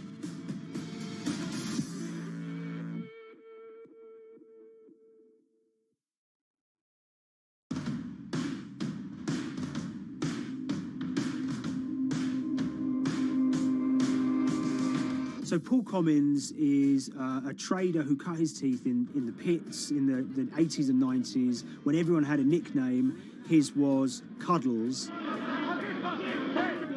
If you can imagine, that was a very sort of cutthroat type of world where people are doing, hundreds of thousands and millions of dollars trades by shouting at each other, giving hand signals, and then sort of scrawling on scraps of paper. The culture of the trading pits in London was very influenced by the working class guys who became traders there. They weren't like the city bankers that had gone before them. They weren't usually Oxford or Cambridge. They didn't wear Savile Row suits. They were ordinary working guys who happened to have a talent for trading. And a lot of them came from Essex. I think it was 400 traders in the pits, and Cuddles in his oil and gas pit was described to us as amongst the top 3. Amongst that, was very successful and made very large amounts of money as a young man. But inevitably, mechanization and the arrival of electronic markets was the kind of death knell for the pits. And in 2005, the IPE closed down. And when the pits shut down, a lot of the traders who worked there lost their jobs or quit or went to work for financial institutions. But Paul Commins decided to start his own trading collective out in Essex. Some of them are ex-pit guys, cut from the same cloth as him. Lots of them are actually sort of in their 20s, and they're his, drinking buddy's son, or they're his own kids' friends from football. They're young lads, hungry and ambitious, and he brings them into the fold. And fairly shortly, he's got, maybe a dozen or so traders that they're independent, let's be clear, but they're all part of this collective.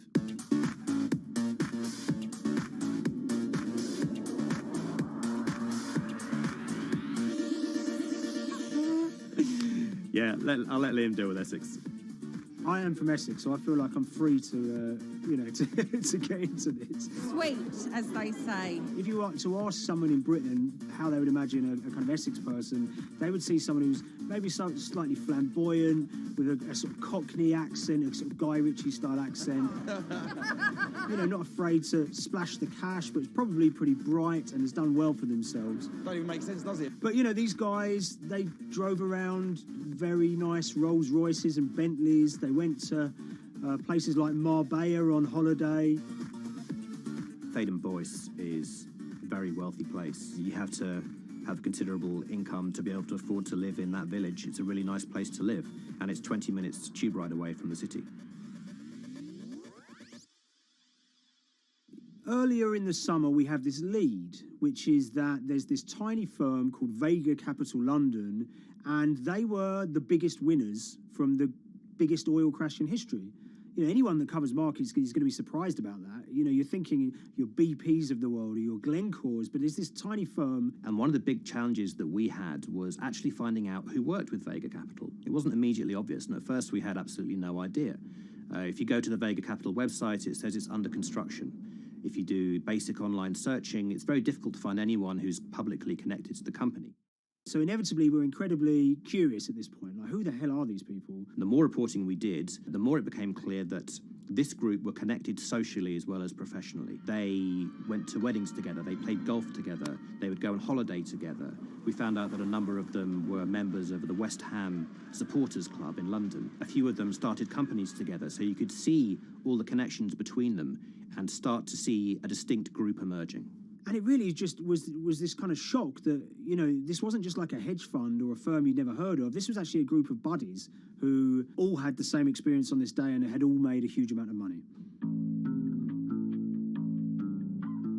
So if you're an oil trader, there's a number of different ways you can trade, and probably the most popular is WTI futures contracts. And it's basically a contract that says, I'm going to buy 1,000 barrels of oil from you at this point in the future, or I'm going to sell 1,000 barrels of oil to you at this point in the future. It's actually just a financial contract to gamble on to predict whether oil is going to go up or down. On the 20th of April in Essex, there had been signals for a while that this was going to be an exceptional day in oil markets. And we know that some of them arose early and started their trading in the early hours of the morning while it was still dark outside. Essentially what they were doing is buying contracts that gave them an obligation to buy oil at whatever the price ended up at 2:30 p.m. So they're basically placing a bet that oil was going to fall throughout the day. But they're simultaneously selling lots of oil as well. And whether they make a profit and how much profit they make is the difference between what they buy the oil for and what they sell the oil for. Now, of course, we now know throughout April 20th, the price dropped and dropped. So this is going very well for them. They are committed to selling oil at these prices, and the prices are continuing to fall, which means they're going to be able to offset it and buy oil at cheaper at the end of the day. Now, once it gets to kind of 1:30, 2 p.m., that's when things start to get really interesting. Suddenly there's a kind of influx of buyers and sellers, as desperation increases in the market and trading volumes go up. Now at 2:08 p.m. exactly, something bizarre and unprecedented happened, which is that oil passes into negative territory. And it fell to a record level of minus $38. We've never seen anything like it, period, in terms of the contraction of the global economy. That huge gulf between what they were buying the oil for and what they were selling it for enabled them to make more money than they ever thought possible. So their profit was the difference between minus 37 and all of these positive numbers on every contract they sold. The price of crude briefly hit minus $37 a barrel. For one group of traders operating from a small office, it was a very, very profitable day. It's important to remember this had never happened before in the history of oil trading. No one could have predicted it. I can't think of another example of where you enter a trade and you get paid on both sides. You get paid both to sell and to buy. It's unthinkable. One thing we know about the Cuddles Trading Arcade is that they were very comfortable taking large risks. And, you have to be clear, this was a large risk. Yeah, we spoke to oil traders, both people that know these guys and people that don't, and they all say that this is, incredibly risky. And that's actually what stops a lot of oil traders doing trading like this. They simply aren't willing to stomach the risk. But Cuddles and his friends were. So when the kind of final calculations came down, the group of the 9 most profitable traders made $660 million or thereabouts between them. I mean, if you can imagine, I think 3 or 4 of them made in excess of 100 million each. One of the astonishing things about this trade is that 2 of the individuals who made more than $100 million in a single day were in their 20s. One of them was 22 years old. Only a few years earlier, he'd been posting on his social media about doing teenage stuff with his mates in town and going to see girls and rap music. And here he is a few years later making $100 million in a single day's trading. When me and Liam discovered that, we couldn't believe it. We couldn't believe what we were seeing.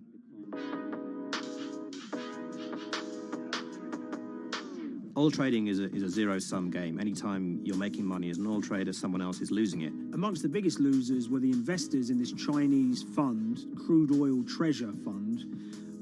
There were thousands of them, and they lost everything. Lots of people had put their savings into oil funds. They lost money that day. Big banks and brokers who sort of stand in the middle of trading parties, they lost money that day. And another interesting thing is that oil-producing countries like Kuwait or Canada, they sell oil as an average of the WTI closing price over the preceding month. So the fact that one of those numbers in that average was minus 37 meant, if you can imagine, countries like Saudi Arabia and Kuwait potentially lost a couple of dollars on every single barrel of oil they sold that month. Vega Capital's traders made such an extraordinary sum of money that it was inevitable there would be some scrutiny of what they did. But it wasn't just the sums of money they made. In the vital half an hour before the settlement price was set, they were by far the biggest sellers of oil futures in the market, which is an incredible thing to think about when you consider that the other participants in that oil market are going to be the world's biggest banks, oil majors, BP and Shell, and here you have a group of 9 guys in Essex who are having this significant influence over a global market for oil.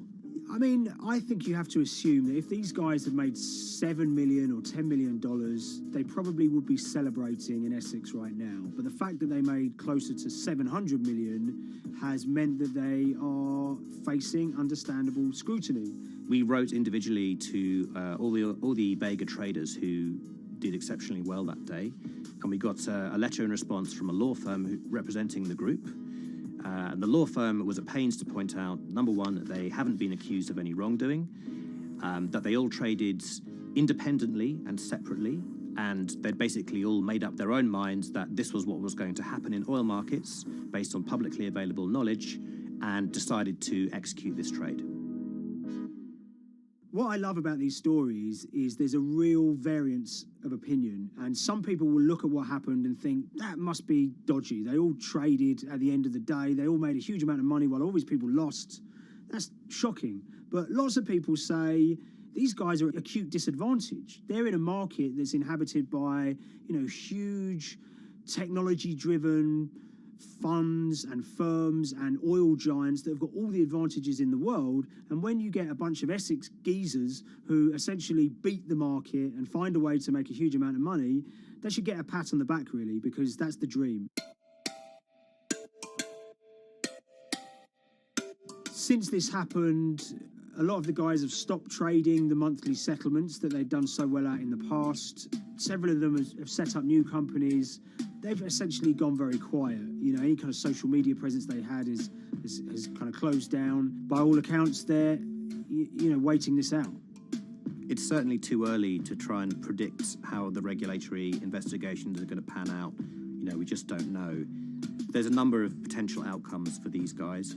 Potential punishments if there are any findings of manipulation against Vega or anyone affiliated with it might be you could be fined, you could be banned from trading, and in the most extreme cases there have even been criminal prosecutions in the past of people who have been found to have been manipulating the settlement and misconduct related to trade at settlement. There are other outcomes too. One obvious one is going to be that they're able to walk away from this life-changing trade with all the money that they made and celebrated as heroes in the trading community. That they'll go down as legends.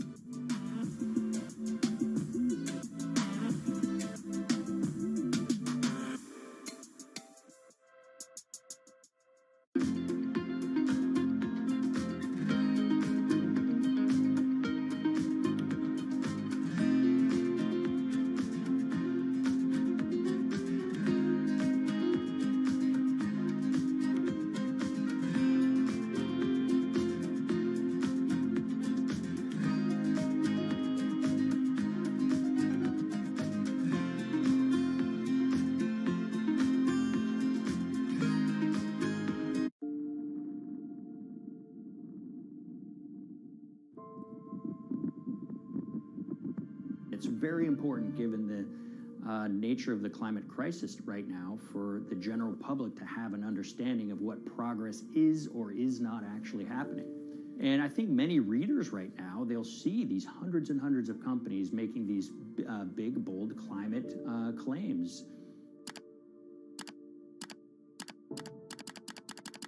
And they would be forgiven to think that we're well on our way to meeting the emission reduction trajectory we need to be on. And the reality of the matter is we're just not on that trajectory. And a key reason for this sort of disconnect is the use of offsets that aren't doing what they claim to be doing. We have a massive potential for sort of willful blindness. We can convince ourselves of things regardless of what the facts are. And so that's what tends to happen in these cases. It's not that anybody is setting out to commit climate fraud. They sort of walk themselves into a situation and they convince themselves of one thing, and that allows them to convince themselves of another thing. But at the end of the day, they're doing something that makes no sense at all.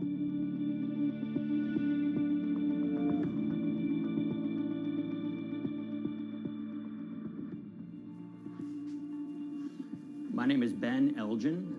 I wrote the story about how the billion-dollar market for carbon offsets is setting back the fight against climate change.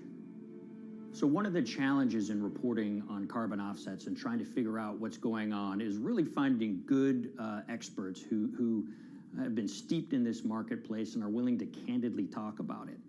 One of the best people for this is a fellow named Mark Trexler, and I've been talking to him for more than a decade. My name is Mark Trexler. I've worked in climate change for the last 30 years. I was actually hired by the World Resources Institute in Washington to work on the first carbon offset project in 1988. In terms of defining a carbon offset, one of the beauties, so to speak, of greenhouse gases, sort of the silver lining of greenhouse gases, when you put up a molecule of CO2 into the atmosphere, it can be anywhere in the planet in 7 days. And therefore, if there's an option to reduce emissions on the other side of the planet, and you can do that very cheaply as compared to doing it in your factory, for example, then why not pay that person, that factory on the other side of the planet to reduce their emissions? Then you are, in a sense, offsetting your emissions, and the atmosphere doesn't really see your emissions anymore.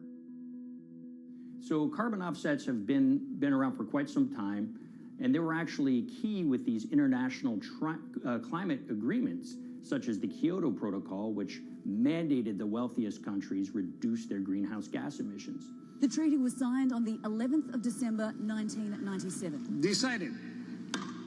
The business community in general saw carbon offsets as a huge opportunity to comply with whatever policies and measures might be coming down the pike on climate change much more cost effectively.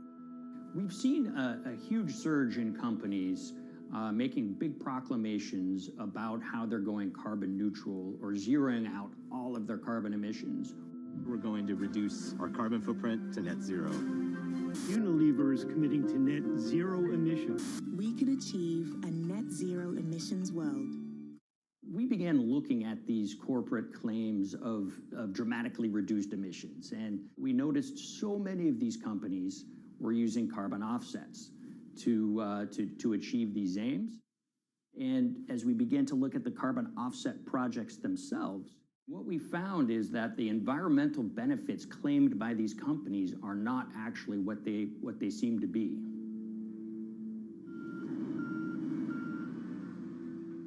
And as we sort of saw and spotted a number of these very aggressive carbon offset projects, which appeared to be generating inflated credits or bogus credits, we saw a number of them were associated with the Nature Conservancy. This surprised us. The Nature Conservancy is the world's biggest environmental group. They have about $1 billion a year in revenues, and they've been around for 7 decades. They've preserved about 125 million acres of land, and they've done so many good works over the years, and they've been very strong in terms of working with corporate partners. The Nature Conservancy has taken a different approach, a very pragmatic and pro-business approach. They will not go out and criticize a big polluter, but they're very happy to work with them. Some might say that, well, that's selling out, but others would say, and those at the Nature Conservancy would say, these companies have deep pockets. They can help fund important preservation work, and we have absolutely no problem working with them on this stuff.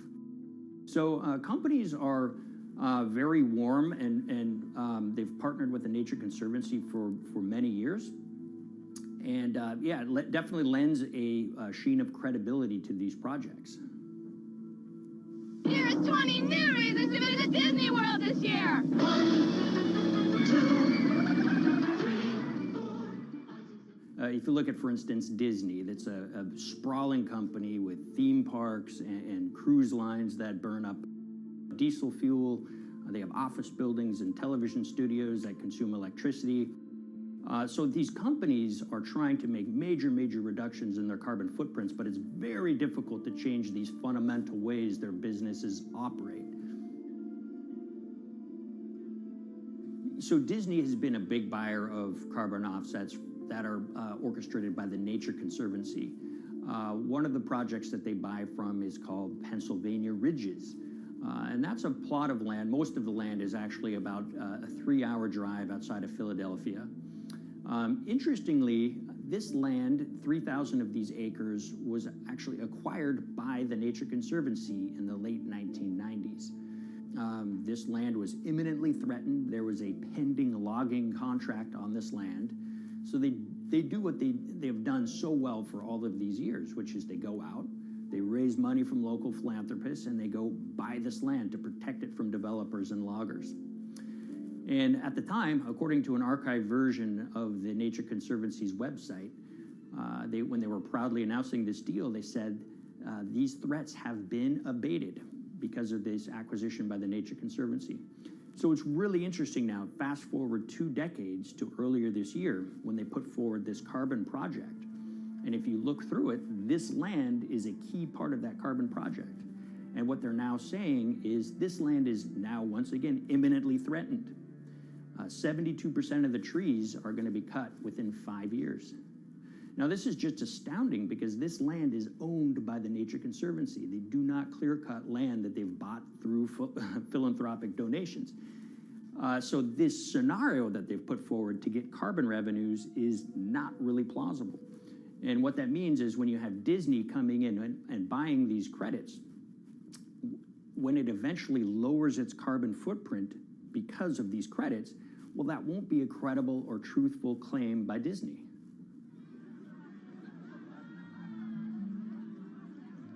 So this is an organization that truly understands the threat of the issue of climate change and is wanting to do its part to address this.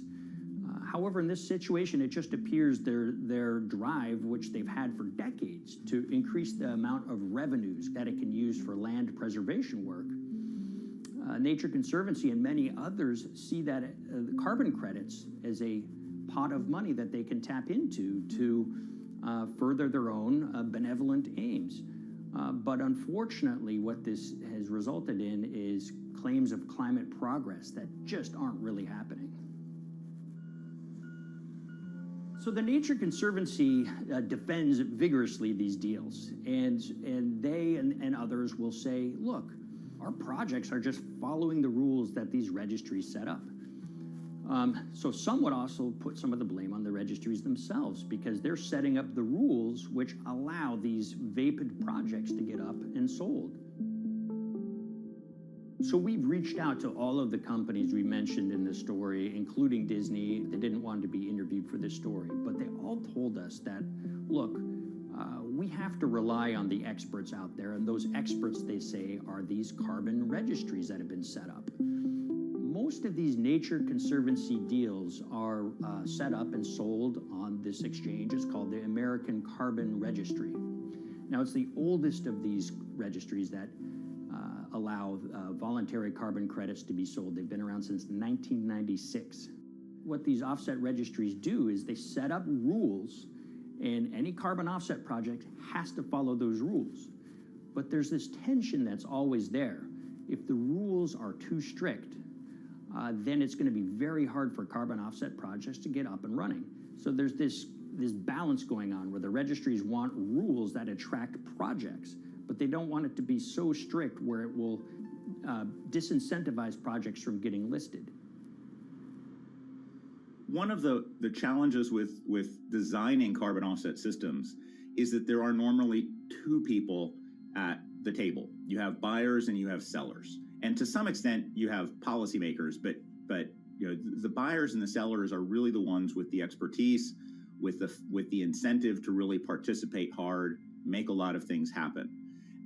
And the challenge there is that both of them sort of want the same thing, or they're both happy with the same thing. They're happy with low-cost offsets and a lot of them, because that works for their business model. You end up, though, with nobody really representing the atmosphere, so to speak. Nobody's really representing the climate in those discussions. And so the policies end up biasing the whole system. And you end up in sort of a race to the bottom. And that's what we've seen happen. You know, when it comes specifically to the topic of carbon offsets, you know, I am a fan of carbon offsets in the sense that they can help mitigate climate change. They absolutely can. But, you know, if we're not going to do it correctly in a way that actually does help mitigate climate change, then it's nothing but a distraction. And, you know, after 30 years, you have to start wondering, is it really just a distraction? And that's really unfortunate, but that's where we are. Ultimately, what needs to happen is systemic change. You know, we're sort of nibbling around the edges with some of these different things. We need to change how we produce energy. We need to change how we transport ourselves. We need to change what and how we eat. You know, we need systemic change associated with transitioning to a low carbon economy. A lot of what we're doing today is not promoting systemic change. It's sort of trying to stick your thumb in the dike to preserve the current system. And at the end of the day, that can't really work.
the Hyperloop. There's a good chance you've heard the name by now.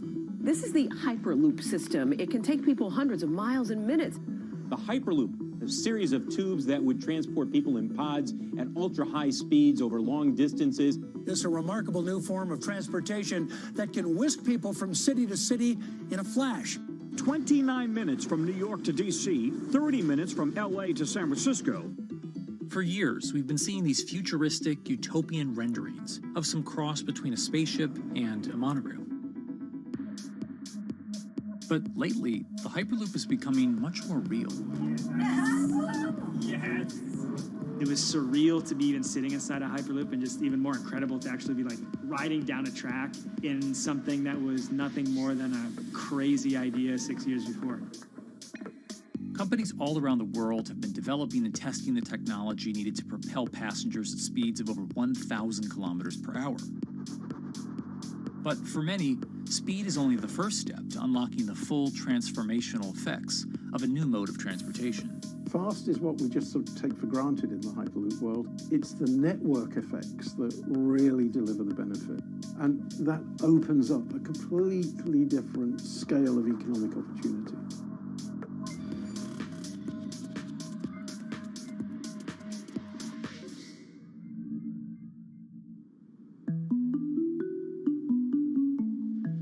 We've got planes, trains, automobiles, and boats for getting around Earth. But what if there was a fifth mode? And I have a name for it, which is called the Hyperloop. The Hyperloop? Hyperloop, yeah. In 2013, while riding high on the growing success of Tesla and SpaceX, entrepreneur Elon Musk released a white paper outlining the basic framework of the technology he called Hyperloop. The basic idea goes a little something like this. A tube reduces the air pressure to a near vacuum-like environment. A Hyperloop pod is then suspended in the tube, usually by magnetic levitation. The whole pod can then be propelled forward. Because there's no traditional friction sources like air resistance or rolling friction that would push back against the pod, the Hyperloop is able to move at incredibly high speeds and do so fairly efficiently. Despite its futuristic name, however, the general concept behind Hyperloop is actually pretty old. In fact, New York City's first attempt at an underground public transit system in the 1870s was based on a similar principle. The pneumatic transit system was short-lived, however, only stretching one block and topping out at a rather leisurely 10 miles per hour. While Elon would make some 21st century improvements to this concept and bestow a very 21st century name, he wouldn't end up pursuing the technology itself, instead electing to focus his efforts on something a little bit deeper, literally digging the requisite tunnels via his boring company. It would take another billionaire industrialist who dabbles in spaceflight. No, wait, not that one. Yeah, that's the one. After Richard Branson would make a large investment in the company Hyperloop One, it would be renamed to Virgin Hyperloop. What we've always been trying to do as a company is show that this technology could work, that it could be made safe, and that ultimately it's something that's happening in the next couple of years, not the next 20 years. Josh Geigel is the co-founder and CEO of Virgin Hyperloop. In a familiar tech startup story, he's seen the project go from a garage to a large-scale testing facility outside of Las Vegas. So we started building the first kind of Hyperloop system in 2016. We've done a lot of work, about 500 tests that we've done on that over the last 5 years. And what we realized that we need to do is take that technology, show that it can be commercial, so drive the cost down, improve the efficiency, improve the performance. But the key thing is actually making it approachable and safe for individuals.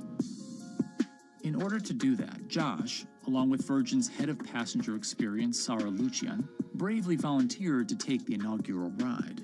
What her and I were realizing is we're the first two people sitting in a Hyperloop. The only type of people that have gone through this environment are in spacesuits, and there we are in just normal clothes because of the system, the safety of what we've designed.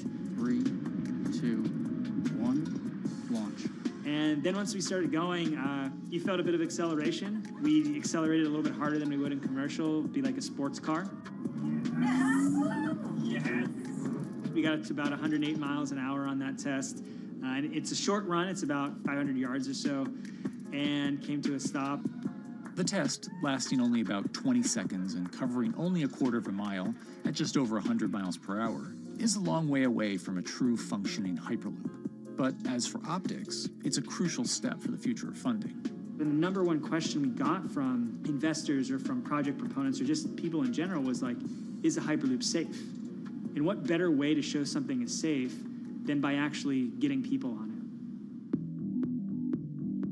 But convincing investors and governments that would likely be fronting some of the construction costs for an unproven technology is no easy task. First and foremost is the question of safety. Most people don't know how an airplane works, but yet they get on an airplane. They get on an airplane because, it's faster than driving, and most importantly, they've probably gotten off of one before, they've seen someone get off of one before. And so what we set out to do was actually show that Hyperloop could be safe with two normal people, not astronauts, not adrenaline junkies or test pilots or anything like that. Two normal people getting on a Hyperloop, and then most importantly, those two people getting off. But beyond safety concerns, constructing Hyperloops will undoubtedly require a significant capital investment to the estimated tune of around $60 million per kilometer of track. So a track from San Francisco to Los Angeles, for example, is likely to come with a price tag over $10 billion. And before large governments are willing to come in and front those costs, investors who are funding Hyperloop development must accept it as a long-term mixture of technology and infrastructure investing. Investors that are used to short returns because you're developing apps or something to that effect, those aren't the investors that really get excited about Hyperloop. What you start to see is the people that are looking at platform technologies, right? So this idea that because the smartphone existed, Uber could exist, right? So who are like the Vanderbilts of this century? And that's the part where you're going to get a lot more no's than yeses. But those people that have the ability, the fortitude to stick it out, to see the game-changing platform here, those are the people that we're looking for. And since we've done that passenger test, there has been a lot of interest that's really, this is a lot sooner than I thought.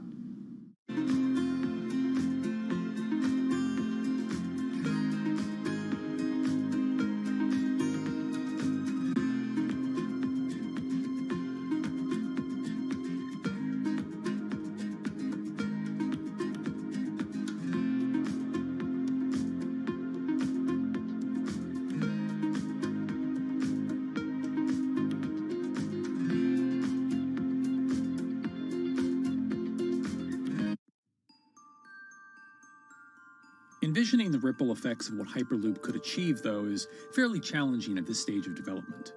It's fast, yes, but for point-to-point travel, traditional maglev trains can move pretty fast as well. And outside of China, South Korea, and Japan, even those haven't seen much adoption elsewhere due to the high costs and questionable profitability. The Shanghai line in China, for example, loses around $100 million every year. Hyperloop companies, however, believe they can offer something different than traditional railway lines. My name's Alan James, and as far as I know, I'm the only guy on the planet who's written a government-level business case for 300 kmh conventional high-speed rail, 500 kmh maglev, and 1,000 kmh Hyperloop. It's fundamentally about moving people from where they are to where they want to go, when they want to make those journeys, and doing it in much smaller numbers. So pod designs for Hyperloop range from 12 to 28 seats, typically. Why are they small? It's because small enables the network to operate flexibly. And a great example of that is the east-west strategic route across the north of England, from Liverpool to Manchester to Leeds. So to get from Liverpool via Manchester to Leeds by train is just short of 2 hours today. It'll probably take you 2 hours driving as well in average traffic conditions. Net result is those three city regions remain three separate entities: Liverpool, Manchester, Leeds. There's very little commuting traffic between those urban areas. Hyperloop absolutely changes that from the ground up. Liverpool to Manchester is a 5 or 6 minute journey. Manchester to Leeds is also a 5 or 6 minute journey. What that effectively does is create a single supercity economy. In this vision, the Hyperloop acts a little more like a highway, where pods have fixed destinations and don't need to stop along the way. Meaning you can travel on a Hyperloop network from, say, Liverpool to Leeds, while the pod behind you travels from Liverpool to Manchester. And if that metro Hyperloop network is connected to other networks from the same location, you could travel from Liverpool to Paris or Liverpool to Amsterdam, all without making a single stop. For passengers, for business, for leisure, that is utterly transformational. For high-value freight and logistics, it's equally transformational. But critically, if you do a Hyperloop network at scale, you begin to deliver massively significant carbon savings too. A multi-regional Hyperloop network could become a replacement for both short-haul passenger and cargo flights and traditional ground transportation, both of which are significant carbon producers. One Hyperloop-connected distribution hub, perhaps at an airport that is predominantly used for international air freight, replacing maybe 10, 12, 15 distributed road hubs.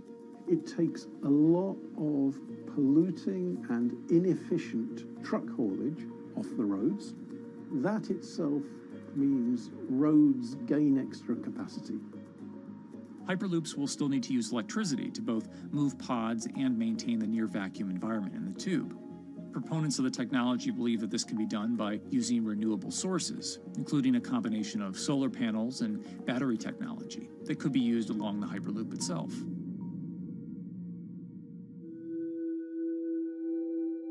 But even with all multipliers of time and carbon emission savings that a Hyperloop network may provide, the investment capital required to actually build such a network becomes even more economically and politically daunting.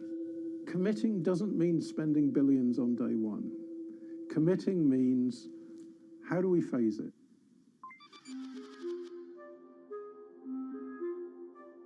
One company in the Netherlands is working to develop that technology, and perhaps more importantly, the international coalition needed to make the Hyperloop network a reality.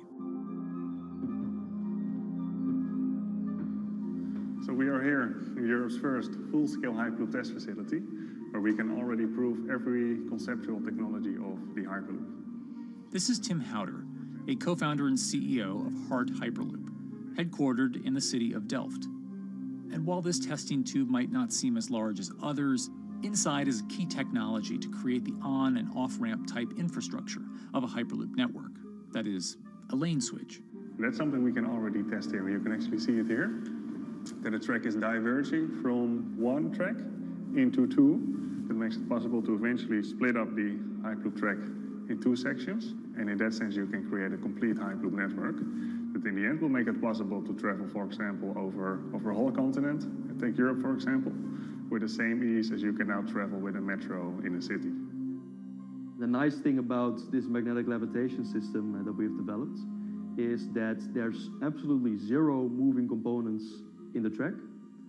So, for example, if you have to do a lane switch, all you do is that the tube basically splits up, and statically the tracks also split up. And whenever the vehicle enters a switch, it either pulls itself to the right with its magnets, or it pulls itself to the left with its magnets.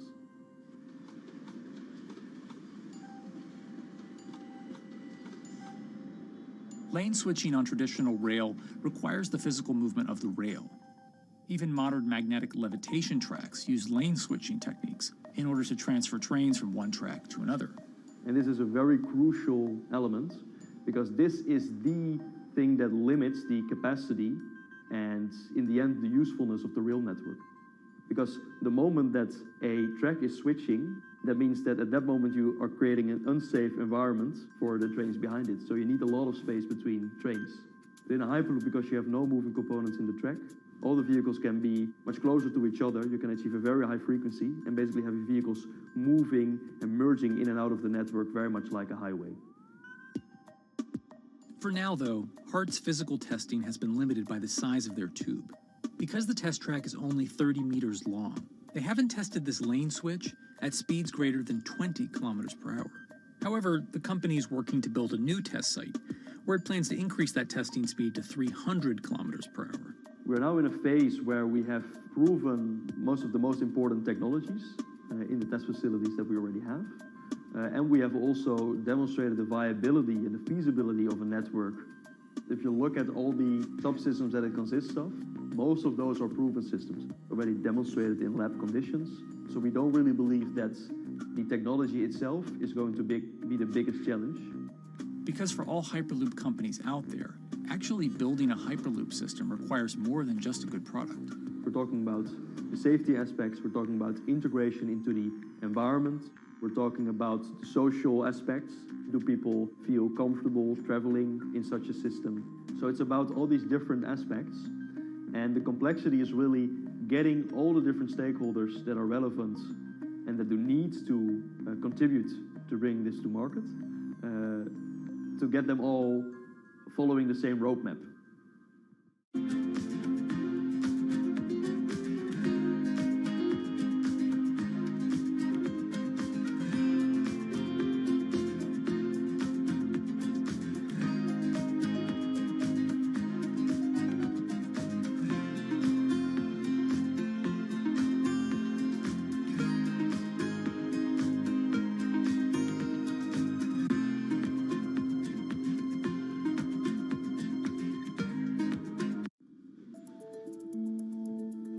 In order to help build this coalition of private and public interest in Hyperloop development, HART in 2018 partnered with other Hyperloop companies from Europe and Canada. The goal was to define, establish, and standardize the framework to regulate Hyperloop systems. Right now we are working with all the Hyperloop developers together in setting up the first, let's say, structure for starting the standards drafting. One of the most important goals for HART is interoperability, which is essentially making sure the different systems can communicate with each other. Interoperability is so important because what we want to achieve is actually have this seamless travel experience. So you don't want to end up, for example, going from Madrid to Paris and then switching because you need to use a different technology to get, for example, to Amsterdam. The idea being that as companies around Europe create the first commercial Hyperloop tracks between individual cities, one day those can all be connected to a larger network. Everyone that believes that Hyperloop is a future transport system also realizes that there is a need to have this network because that's where Hyperloop thrives. Hyperloop is such a huge project. It's definitely not something that you can do on your own or as a single company. So you need to do it with a lot of other companies. You need to have the governments. And I think in that sense, the biggest challenge that we've encountered is to really get all the required parties together to take the steps in development and in commercial implementation. HART's next plan is to build the European Hyperloop Center, an open testing facility which will include a 2.6-kilometer test track. And the company hopes to test travel speeds there at up to 700 kilometers per hour. Virgin Hyperloop is also racing to construct the first commercial Hyperloop route, with projects in various states of development in India, Saudi Arabia, and the United States. Recently, the company announced plans to build a Hyperloop certification center in West Virginia, which will include a 6-mile-long test track. Proving the technology here will be crucial if Hyperloop networks can find a home among infrastructure investments that the Biden administration hopes to make. The idea that there's multiple Hyperloop companies, I think, is a redeeming aspect in the business. People really want to see something happen, so having multiple people move forward is good for that. I was struck when Josh and Sarah rode the pod. 2 or 3 of the major outlets used the phrase, "We now have a new mode of transport." And although all of that technology had existed before those 2 human beings rode it, it was the moment at which those 2 human beings traveled that short distance down the tube that in popular imagination, Hyperloop became a mode of transport. The metaphor I use with my team is that, the Wright brothers were first, but none of us fly on Wright Brothers Airlines anymore. If you don't continue to innovate, you're not going to be around, and so we'll continue to be at the forefront of building Hyperloop. Back in 2013, Elon had an idea. I think the difference now in 2021 is some brilliant engineers have spent real time grinding out the details. And I thoroughly expect the next 3 to 5 years to be decisive.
This week, how hydrogen can transform our energy usage.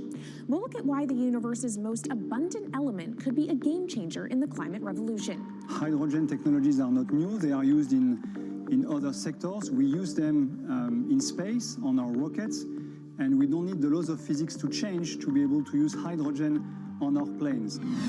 From iron ore to green hydrogen, one of Australia's richest men tells us about his pivot to sustainable energy. Let's take action. It's practical, it's implementable. Let's do it now. Plus, the hydrogen revolution. We'll speak with the CEO of Italian utilities firm Snam about his new book and how green hydrogen could be competitive within 5 years. Costs are coming down and people are waking up to the fact that it's the only way to decarbonize certain sectors. From Bloomberg's global headquarters in New York, I'm Kaylee Lyons, and this is Bloomberg Green.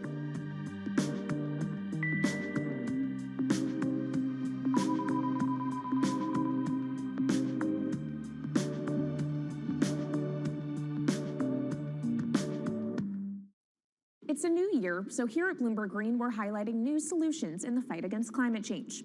And one of those is as old as the universe itself, hydrogen.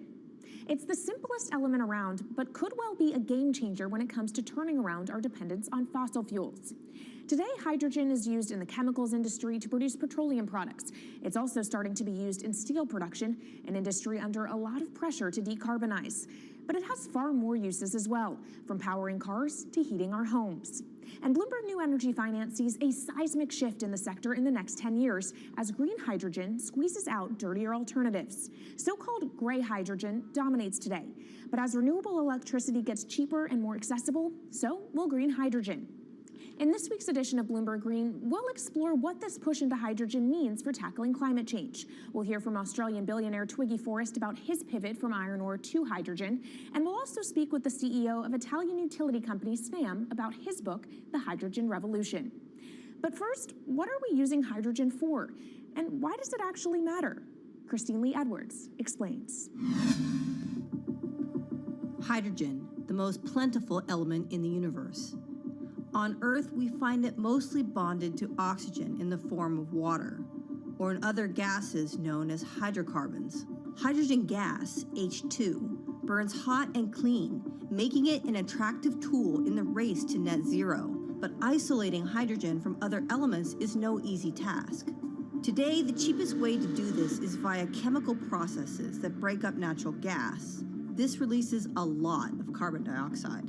Another method is to use electricity to split water molecules in a process called electrolysis. Although there is no carbon byproduct, a lot of electricity is needed. And if this power comes from burning coal or gas, it negates the zero emissions goals of using hydrogen to begin with. Hydrogen produced in this way, powered by fossil fuels, is called gray hydrogen. If carbon capture and storage is used together with fossil fuels, then it becomes blue hydrogen.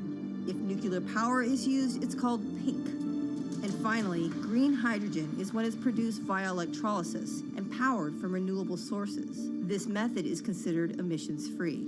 It's predicted that by the early 2030s, H2 made from renewables will be cheaper than that made from fossil fuels. But that hinges on the cost of electrolysis declining, which will be achieved through larger projects and an expansion of manufacturing. To be clear, vast amounts of H2 are already used today. Global production in 2018 totaled 117 million metric tons. This hydrogen is mostly used for its chemical properties, not as a source of energy, and very little of it is clean. Some sectors like steel could start using hydrogen for these chemical properties, replacing coal. Industries like cement and glass may also use hydrogen as a source of heat. Another advantage is its energy storage potential. It can be stored over long periods of time and used when more power needs to be added to the grid. It also could hold an advantage over batteries in heavy transport and shipping. The promise of hydrogen for energy has been around since at least 1874, when Jules Verne wrote about it in his book, The Mysterious Island. But the future of hydrogen will depend on policy.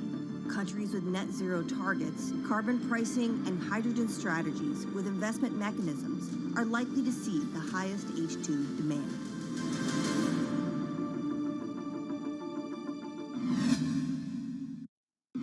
That was Bloomberg's Christine Lee Edwards explaining what hydrogen means for the energy transition. But how are businesses approaching the sector? Well, one of Australia's richest men is making a big play into hydrogen. Andrew Forrest, better known as Twiggy, made his fortune from iron ore, being the chairman, former CEO, and major shareholder in Fortescue Metals, one of the world's biggest miners. But after having made over $10 billion in profit from the metal in the last fiscal year, Twiggy wants to transform Fortescue into a clean energy company. He's been scouring the planet in search of investment opportunities in hydrogen and renewables. The firm plans to allocate up to 10% of its annual profits for green energy investments and is exploring projects across the globe, from Indonesia to Argentina. Francine Lacqua caught up with Twiggy Forrest. There's only one type of clean hydrogen, all the rest is dirty. Yeah. That is green. If you just say green hydrogen is clean, the rest is dirty, then you've actually nailed it. And, you know, anyone else who produces any other rubbish, any other argument, just look them there and say, why is global warming accelerating if anything you're saying is true? And then you'll know, actually, it's greenwashing.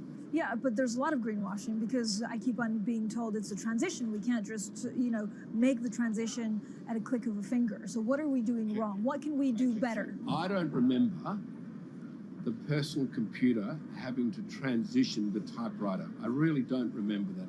I don't remember the smartphone having to transition the pocket calculator and the old landline. You know, its transition line is complete rubbish. The lie got put to it 2 days ago when JCB, a really loved British company, every right for the country to be proud of JCB, and Fortescue, holding a bit of a similar reputation, fantastic track record, everyone's been super well from Fortescue, huge balance sheet, super strong. When those two companies got together and agreed a $7 to $9 billion US agreement per annum, right, then that's a real wake-up call to say, hang on, green hydrogen is obviously commercial now. You know, every other form of fossil fuel hydrogen, you know, it can compete with it on price, it can probably lose on price, but what we know, it is cooking the planet. And only green hydrogen zero methane, zero carbon in the supply chain. Don't worry about the molecules in the supply chain. But at the moment, we're not even phasing out coal, if you look at the G20 communique. So we have a long way to go to talk about only using green hydrogen. Yeah, so look, I have a call, which I'd like to make now, that the world should not fund any more coal-fired power stations, coal mining projects, ever. We should wind them down as quickly as possible because they are cooking the planet just like grey and blue hydrogen is cooking the planet. Yeah. You know, hydrogen, which is not made from renewable electricity, is releasing 10 to 16 times more carbon, let alone the methane, which is worse, than it is hydrogen. So we've just got to stop doing things which are self-harming under the guise of greenwashing. So why are leaders so slow? Even if you look at the appetite for ESG investments, they're growing exponentially, so are emissions. So where are we allocating capital? Okay, so take the recent G20. There's probably a reason why there wasn't strong action coming out of the G20 because people were not aware that major transactions between large companies were taking place now on green hydrogen, that actually this pollution-free all the way to the supply chain fuel was now being transacted at multi-billion-dollar scale. If they'd known that, I don't believe any sovereign leader or any energy minister or climate change minister could not take ultra seriously that green hydrogen is now here to stay. It's broken through. History has been made. It will never go back. Okay, what is the one thing that you would tell leaders today and business leaders? How do we transition faster than what we are now because we're at real risk of missing our targets? Oh, so that's really simple. You stop funding, you stop subsidizing, you stop using money into fossil fuels. It could be carbon sequestration, it could be fuel rebates, could be anything. Hundreds of billions of dollars getting ashed while we ash the planet on fossil fuel subsidies. Because we haven't had that renewable electricity, we haven't had that green hydrogen, we've kind of been pushed down. It's all sorts of excuses. Oh, it'll never be commercial, it'll never be supplied in the quantities we need it, you know, blah, blah, blah. Now we know, let's take action. It's practical, it's implementable, let's do it now. Okay, if we do it now, is there going to be a shock to the energy system? Is there going to be a shock actually to economically? And is it worth, you know, not talking about transition, just going from A to B? Yeah, it's a fantastic question. A to B is the solution. Let fossil fuels do what fossil fuels do. Just burn their coal, burn their oil, burn the gas. At least they're pumping up carbon and methane into the atmosphere honestly. Well, not that honest because they don't measure methane, which is 90 times worse than carbon. But at least the carbon is being done honestly. Encourage the green hydrogen sector to come in really fast. Okay, it's there. There's renewable power all over the world. We now know how to make electrolyzers much cheaper, like 25% of the original cost. We know how to do that now. We don't have an excuse to get into it. Does it need to be cheaper than oil and fossil fuel for it to be viable worldwide? Well, right now it is. Okay, so let's just swallow that bit of financial data. Right now it is cheaper, and it's getting more cheap. It's the only fuel you know of which is declining in value. You don't have enough of it, right, to power the world? Yes. That's only because we haven't had policies to support it.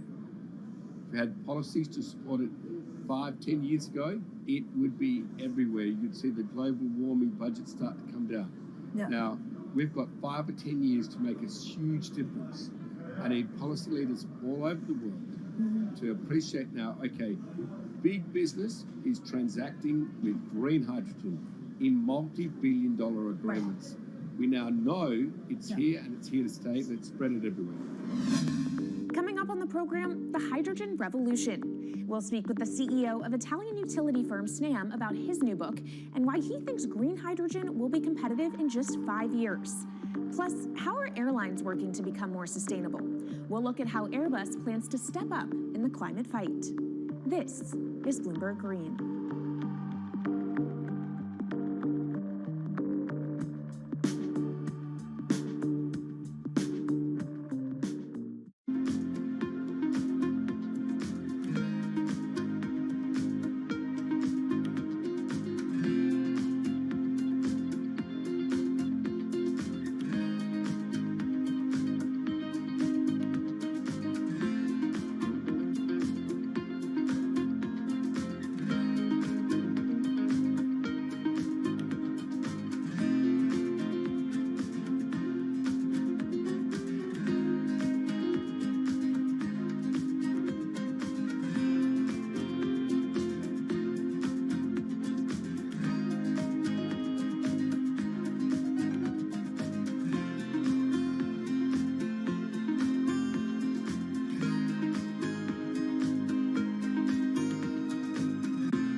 Bloomberg's world headquarters in New York, I'm Kaylee Lyons, and this is Bloomberg Green. What will the world look like in 2050? Will global temperatures have stabilized, electric vehicles be abundant, and solar and wind power homes around the world? According to Marco Alvera, the CEO of Italian energy company Snam, that vision of the future could be a reality. And he says that hydrogen will pave its way. As he tells it in his new book, The Hydrogen Revolution, Alvera's moment of reckoning came in November 2018 when he tasked the Snam Scenarios team with studying how Europe could reduce its CO2 emissions to zero by 2050. Looking through the results of the study, Alvera said he was struck by how much hydrogen was in Europe's energy mix by that year. Beyond the abundance of hydrogen, the SNAM model also predicted that it would be the cheapest form of decarbonized energy for many sectors, and that it could be cheaper than today's prices for oil, coal, and nuclear power. Our Maria Tadeo spoke with Alvera at COP26. It's happening all very fast. We see the cost of hydrogen coming down a lot. Hydrogen will play a big role in the energy mix. I don't know if it's going to be 15 or 25% of a fully decarbonized energy system, but it's going to be big. Costs are coming down, and people are waking up to the fact that it's the only way to decarbonize certain sectors, the so-called hard-to-abate sectors. And you say it's the only way and the costs are coming down. Where do you see prices moving? Because a lot of the reticence at times has to do with the pricing, that some argue, well, it's still not the cheapest option on the market. So when I was first working in hydrogen in 2004, it was costing $1,000 per megawatt hour. 2010, $600. Today, $100, and we see it going down to $50 in 5 years' time, and to going down to $25 per megawatt hour in the next 10 years or so, which is a quarter of where it is today. That's really because renewable energy, and we're talking green hydrogen here, renewable energy costs are falling, but the cost of making the electrolyzer, which is the kit that you use to convert solar or wind energy and water into hydrogen, the cost of this kit is falling a lot because it doesn't really exist on an industrial scale. So as we build up capacity, we industrialize it, we standardize it, and we squeeze costs out. That's really the cost trajectory. And for that, of course, you need demand, however, for governments and also institutions to kind of buy into this idea that it is the future and we want to invest and create infrastructure. What are they telling you? When you speak to governments, when you speak to officials, are they keen on this? They're very keen. So the Department of Energy shares our view in the States of getting to below $1 a kilo, which is $25 a megawatt hour. The European Union has a hydrogen strategy, which is very clear, and several member states have the same. Chile wants to export a lot of hydrogen. China's big on hydrogen. Australia's very big on hydrogen. Japan is blending already hydrogen. So I would say the world is now really focused on this because it's the only way to store energy for a long period of time economically is to convert it into either a liquid or a gas. And of course, you talk about the price, but the other big component is the volume. You know, how big can you go? Where do you see that on a time scale? So wherever it's sunny or windy, you can produce very cheap hydrogen eventually. And so compared to oil and gas, which are concentrated in few parts of the world, it's going to be very democratic from that point of view. So every sunny place, every desert, every ocean wind can be turned into hydrogen that we can put on ships, in pipes, and really start trading it around the world. So it's going to happen a lot faster than a lot of people think. So, and when you say a lot faster, what is that in time? As I said, $50, which is essentially oil parity within 5 years.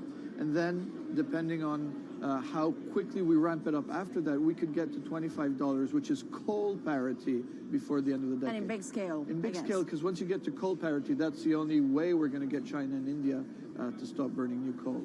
We have businesses in China and in India, and I see a lot of hydrogen development, a lot of renewable development in both countries. The India announcement was incredibly strong on 2030. Some people were upset about the 2017 net zero deadline, but when it comes to 30, he announced a big commitment to get to 50% renewables. Were you surprised by it? I was surprised that they would make it so explicit, and even the net zero is a big thing for them. And so I think it will happen faster than 2070 because of the falling cost of renewable and hydrogen. India's burning 80 gigawatt of oil, of diesel, to keep the lights on. So there's an immediate opportunity there, and we're very interested in working in that country. And with regards to China, perhaps the fact that we haven't really seen them active, I guess the diplomats are working on this, but we haven't really seen the leadership.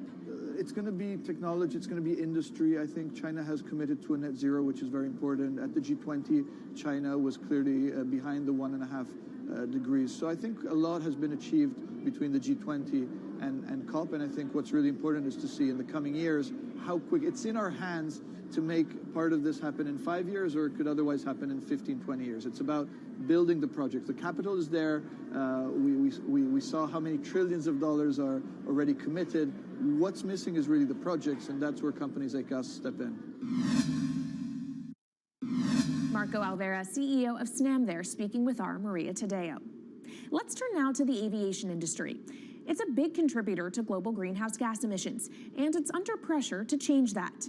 In October, the International Air Transport Association, a trade body representing airlines, approved a target of achieving net zero emissions by 2050. To achieve that, men are looking to buy sustainable aviation fuel made from renewable sources like used vegetable oil. Initiatives like these are pushing plane makers to come up with some radical new aircraft that will eventually cater to our growing appetite for travel without hurting the environment. We took a look at how Airbus, the world's #2 aircraft manufacturer, is stepping up to the challenge.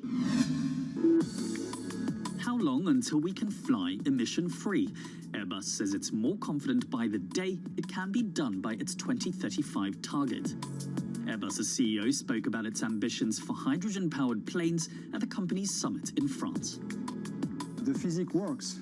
Hydrogen technologies are not new. They are used in other sectors. We use them in space on our rockets, and we don't need the laws of physics to change to be able to use hydrogen on our planes. So every day we become more confident, but we think we need to have a plane, we need to have the right fuels, the hydrogen available in the right quantity at the right place at the right time, and we need the regulations to be ready. So we really need the work and the collaboration of many people around the globe to make it happen on time.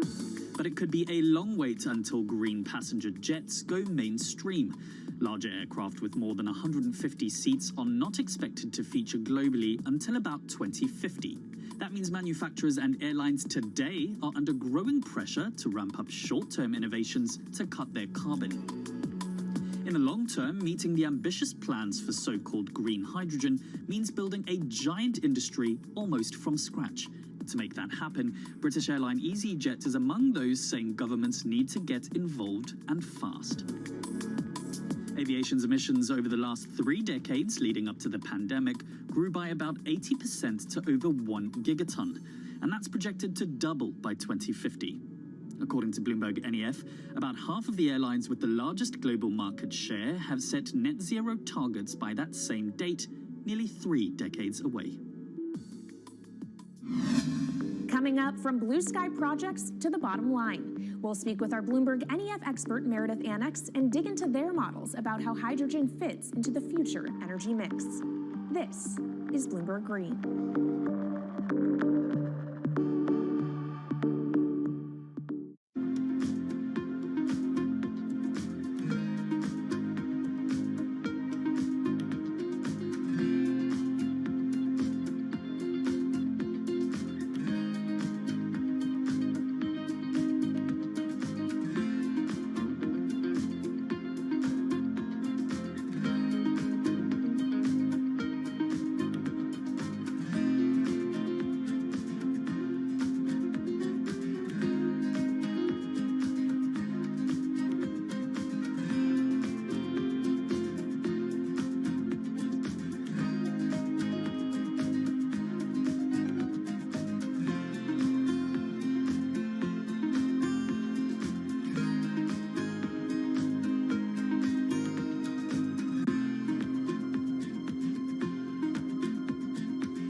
Bloomberg's World Headquarters in New York, I'm Kaylee Lyons, and this is Bloomberg Green. Now let's bring in Meredith Annex, our Bloomberg NEF hydrogen specialist, to talk more about how hydrogen could change the energy landscape. So Meredith, what place do you think hydrogen is likely to have in the future energy mix globally? Hydrogen's this incredible solution for us as we look to decarbonize because it's a perfect solution in areas that are hard to electrify. So where we like to think about hydrogen playing a role, it's in things like heavy industry, especially where you need a feedstock as well as energy source, and in things like dispatchable power, long-haul transport, maybe even shipping and aviation. That sounds great that it can be used for such diverse industries. At the end of the day, though, how much is this going to cost? Well, that's the amazing thing about hydrogen, because depending on how you make it, it can actually see significant cost declines in the future. So when we're talking about clean hydrogen, we usually mean green hydrogen produced from renewable electricity. And in that case, your hydrogen is almost as cheap as the renewables that are used to make it. So if you're in a place with really good renewable resources, you'll be able to have cheaper hydrogen. But even in places with less good resources, we think that hydrogen can be cheaper than $1 per kilogram, which is the price of unabated hydrogen today, and around $8 per million BTUs for those who prefer to think in energy units. And that can be achieved anywhere in the world by 2050, we believe. All right, so let's talk about kind of the pros and cons list. I don't know where cost fits into that, but what are the advantages to hydrogen over other renewables, and then what are the drawbacks? Yeah, main advantage is the fact that hydrogen can serve roles that electrons struggle with. And that's things like seasonal storage, for instance, or just anything where you need storability, where electrons are harder to store, hydrogen is going to be easier. That also leads to a downside, though, because hydrogen is less energy dense than the usual things that we use for storable energy today, like coal or oil or natural gas. So you will need more volume of storage to handle the same amount of energy. Let's talk about the viability as well and how it may differ in different geographies. What is your view on that? Yeah, so for green hydrogen, again, from renewable electricity, really places with the best renewable resources, things like Latin America or the Middle East, even Southern Europe, have really, really good potential for producing hydrogen. And then when you're looking at blue hydrogen, which is produced from natural gas or coal with carbon capture and storage, we do see that becoming more expensive than green hydrogen in the future, especially as renewable electricity costs come down. But that can be a viable option in places like the US Gulf Coast or Russia, where you've got good geological storage for the carbon, as well as ample natural gas that's quite cheap. All right, great breakdown. Thank you so much to our Meredith Annex, our Bloomberg NEF hydrogen specialist. And of course, you can get more from the Bloomberg NEF team on the terminal and online. And they've recently done a podcast called Hydrogen 101 as part of its Switched On series. So from iron ore titans pivoting to cleaner energy to talk of a hydrogen revolution, that's it from this week's edition of Bloomberg Green. We'll be back next week with a deep dive into the state of electric vehicles. And you can keep the conversation going by following us on YouTube, Instagram, and Twitter @Climate. I'm Kaylee Lyons from Bloomberg's World Headquarters in New York, and this is Bloomberg Green.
Updates, headlines, and breaking news 24 hours a day at Bloomberg.com, the Bloomberg Business app, and at Bloomberg Quick Take. This is a Bloomberg Business Flash.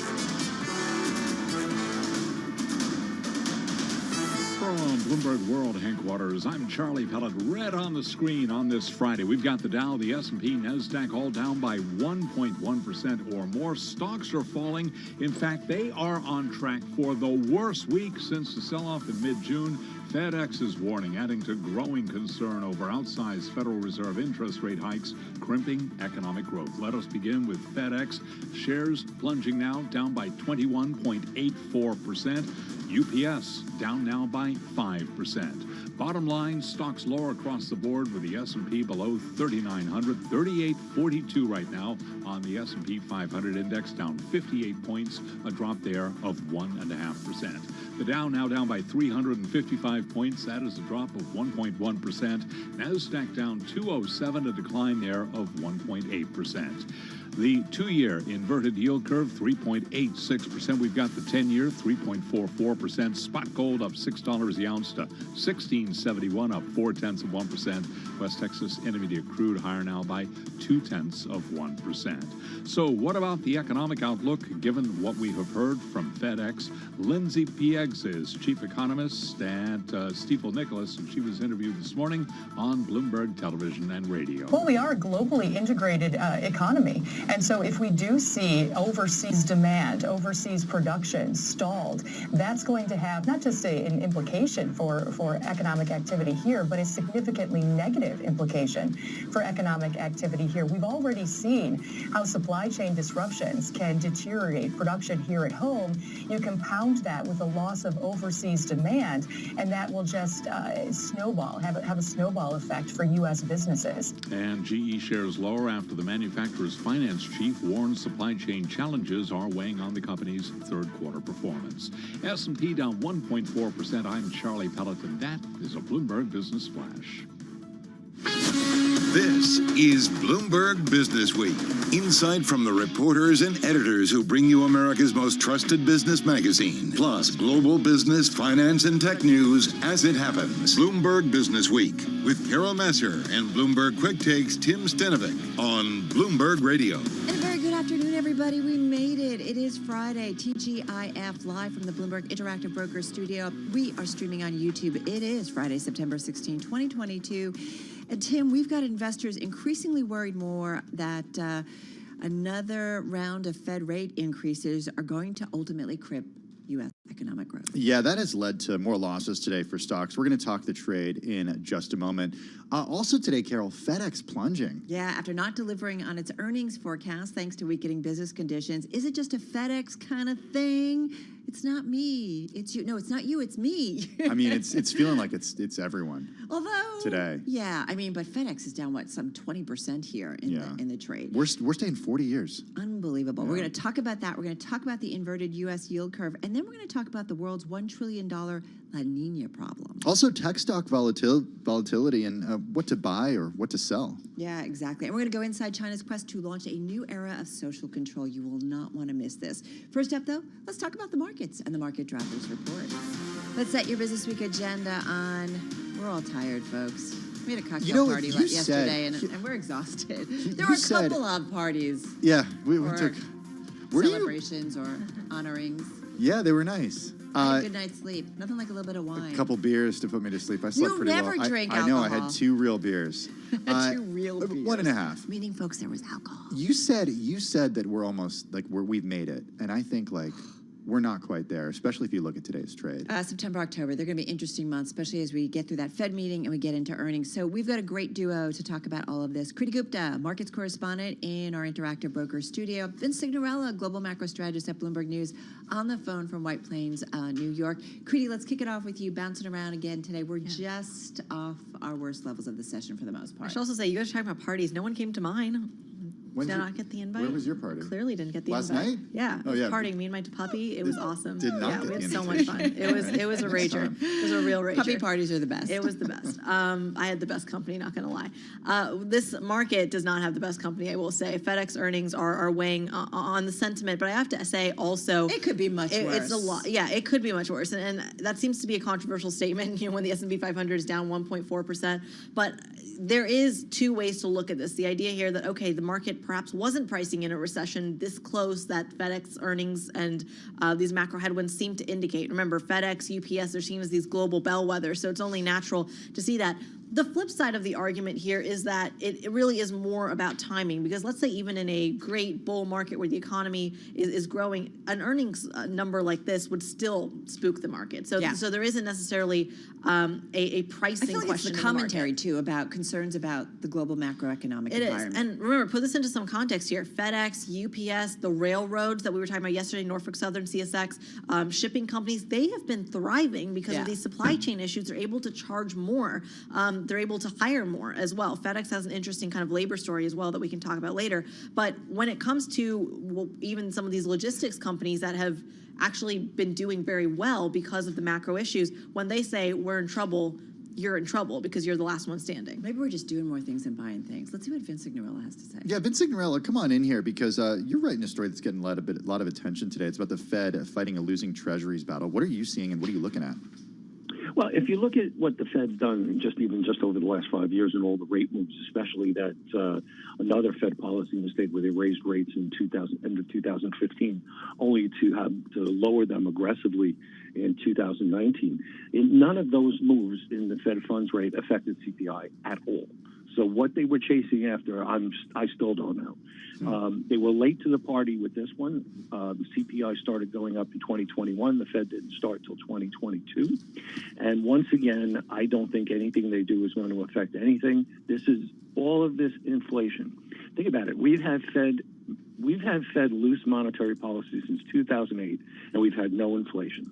The only inflation we've gotten is after massive fiscal spending. So basically, what is the Fed going to do to fix a fiscal policy problem? They're just going to muck it up and push us into a recession. And that's why you continue to hold on to that, Vince. We'll start to see Fed cuts next year? I think, if nothing else, they're definitely going to have to pause. And potentially cut next year, depends on how far they push us over the edge. Because nothing they're doing is going to affect inflation. The inflation we're seeing is food and energy. What is a change in interest rates going to do for that? Absolutely nothing.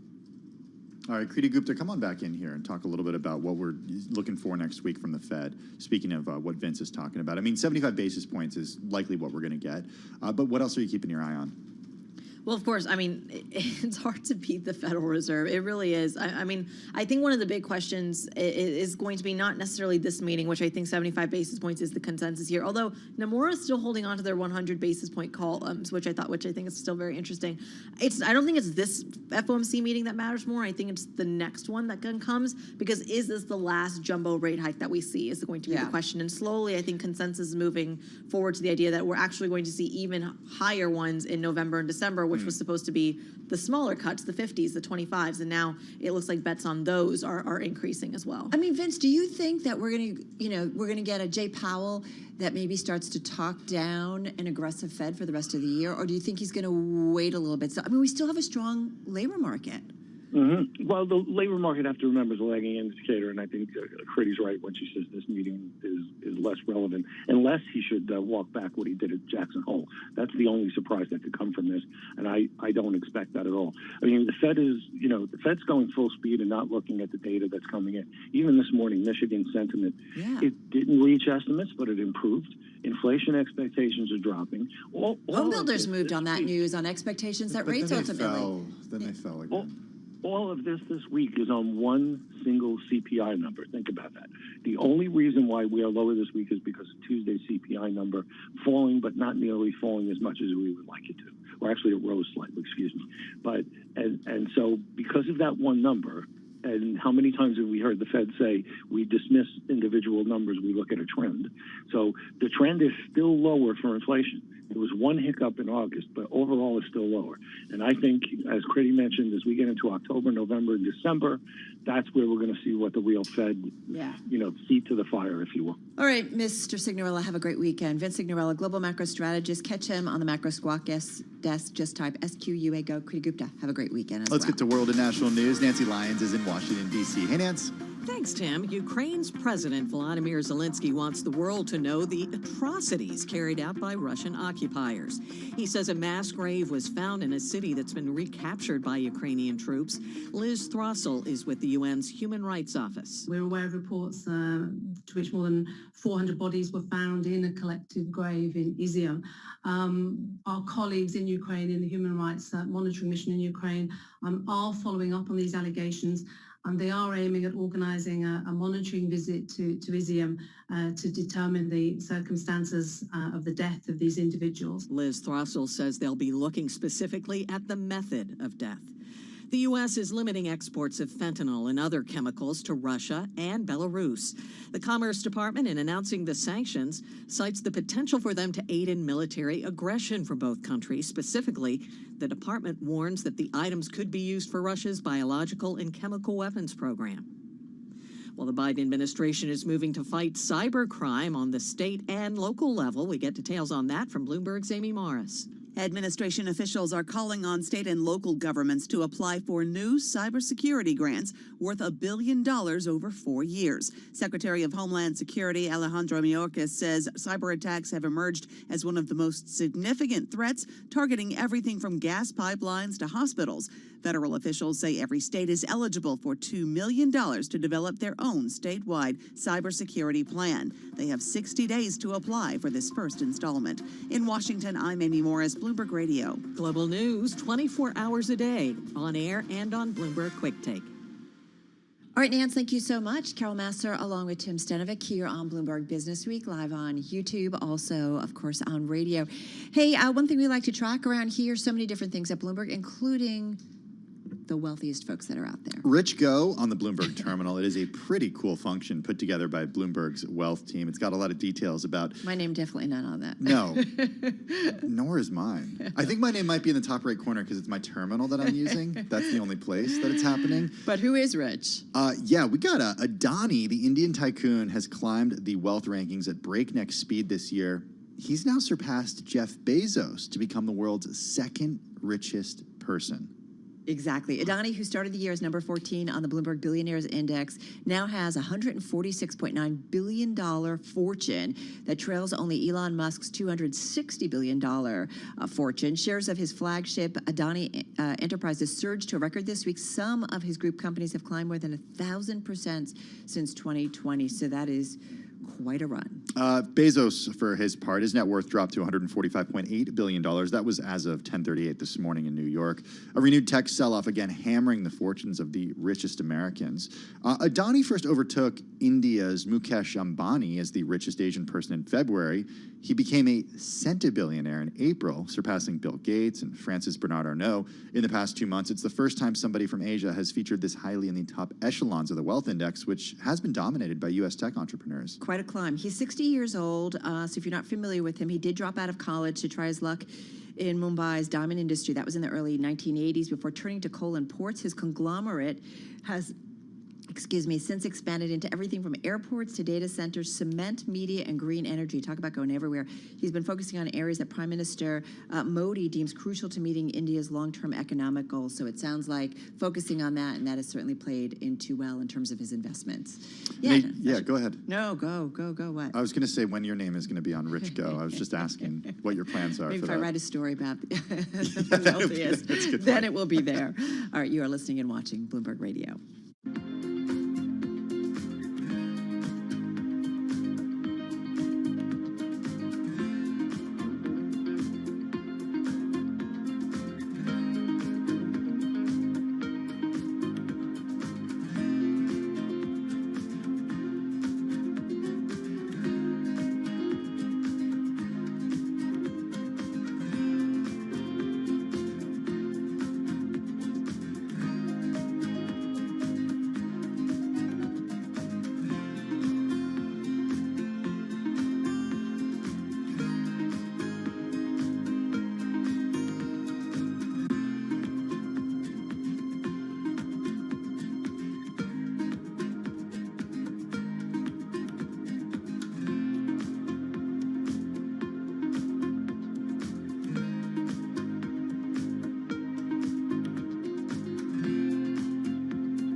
markets, headlines, and breaking news 24 hours a day at Bloomberg.com, the Bloomberg Business app, and at Bloomberg Quick Take. This is a Bloomberg Business Flash.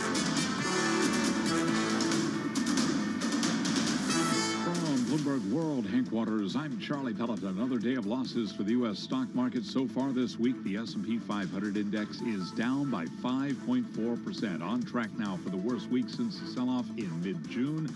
FedEx is warning, adding to growing concern over outsized Fed interest rate hikes, crimping economic growth.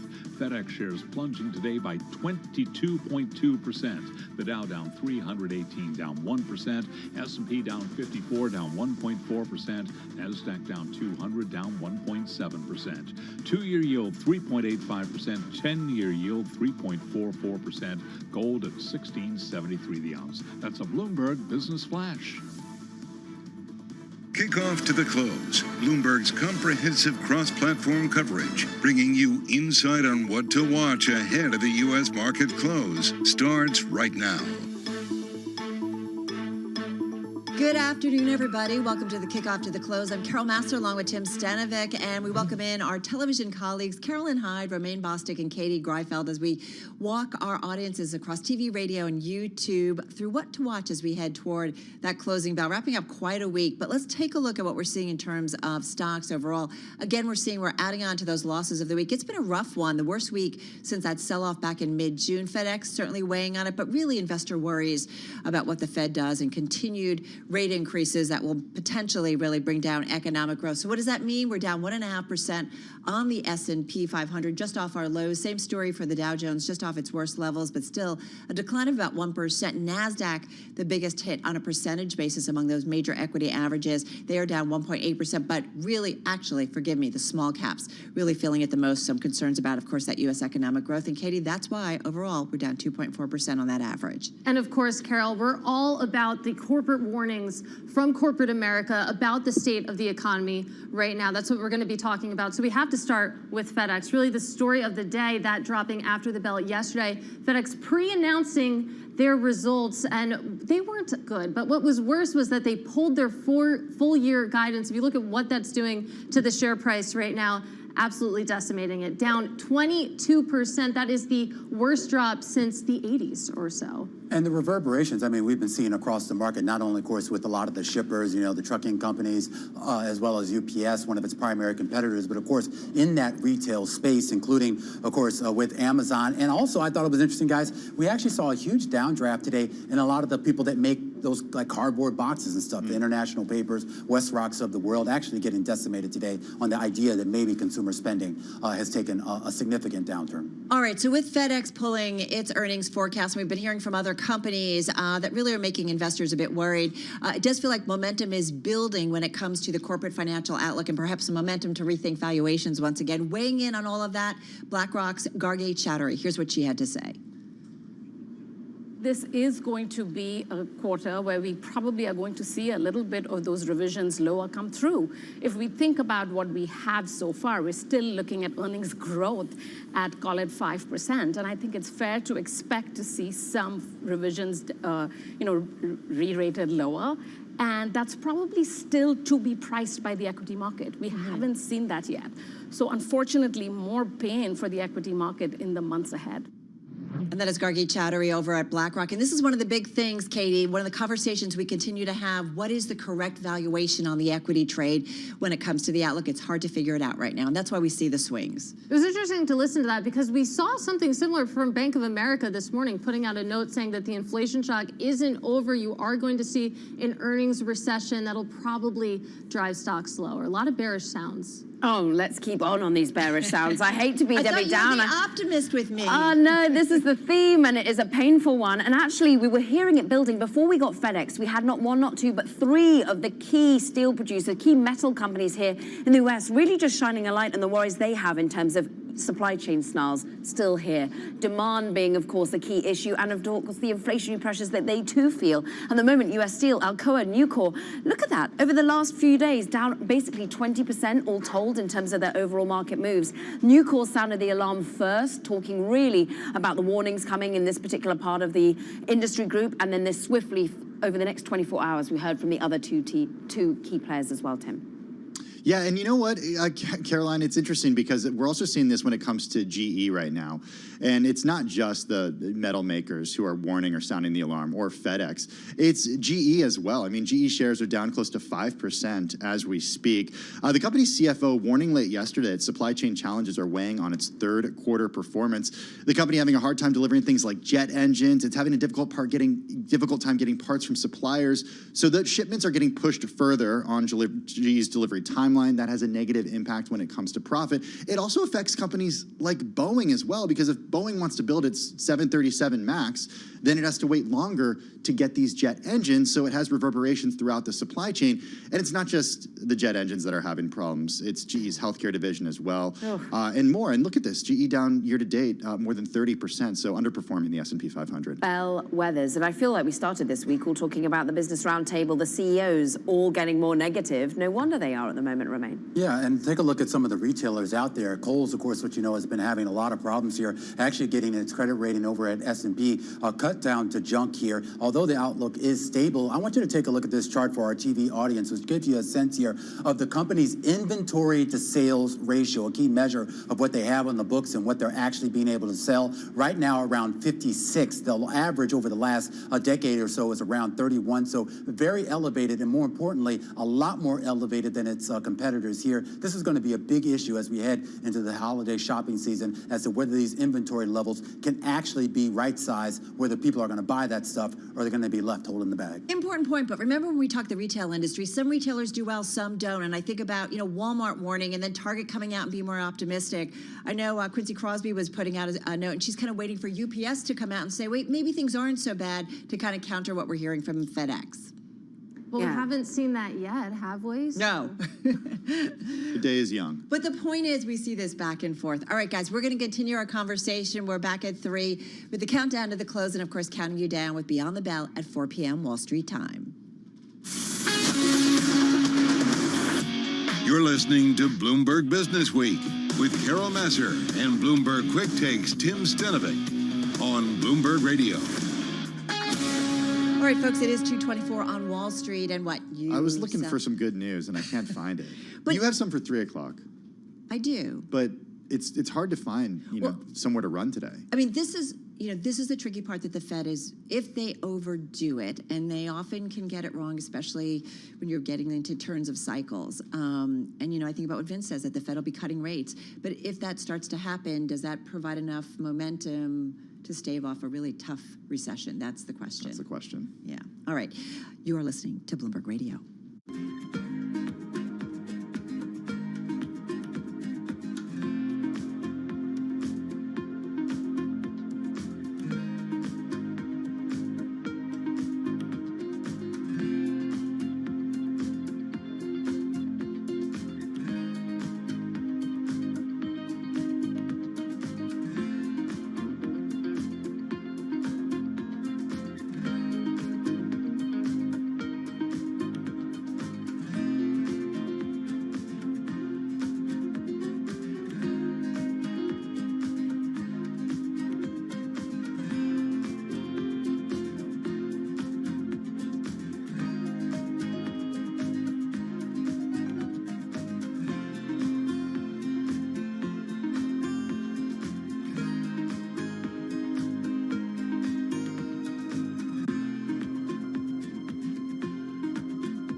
Broadcasting live from the Bloomberg Interactive Broker Studio in New York. Bloomberg 1130. To Washington, D.C., Bloomberg 99.1. To Boston, Bloomberg 106.1. To San Francisco, Bloomberg 960. To the country, Sirius XM Channel 119. And around the globe, the Bloomberg Business app and BloombergRadio.com.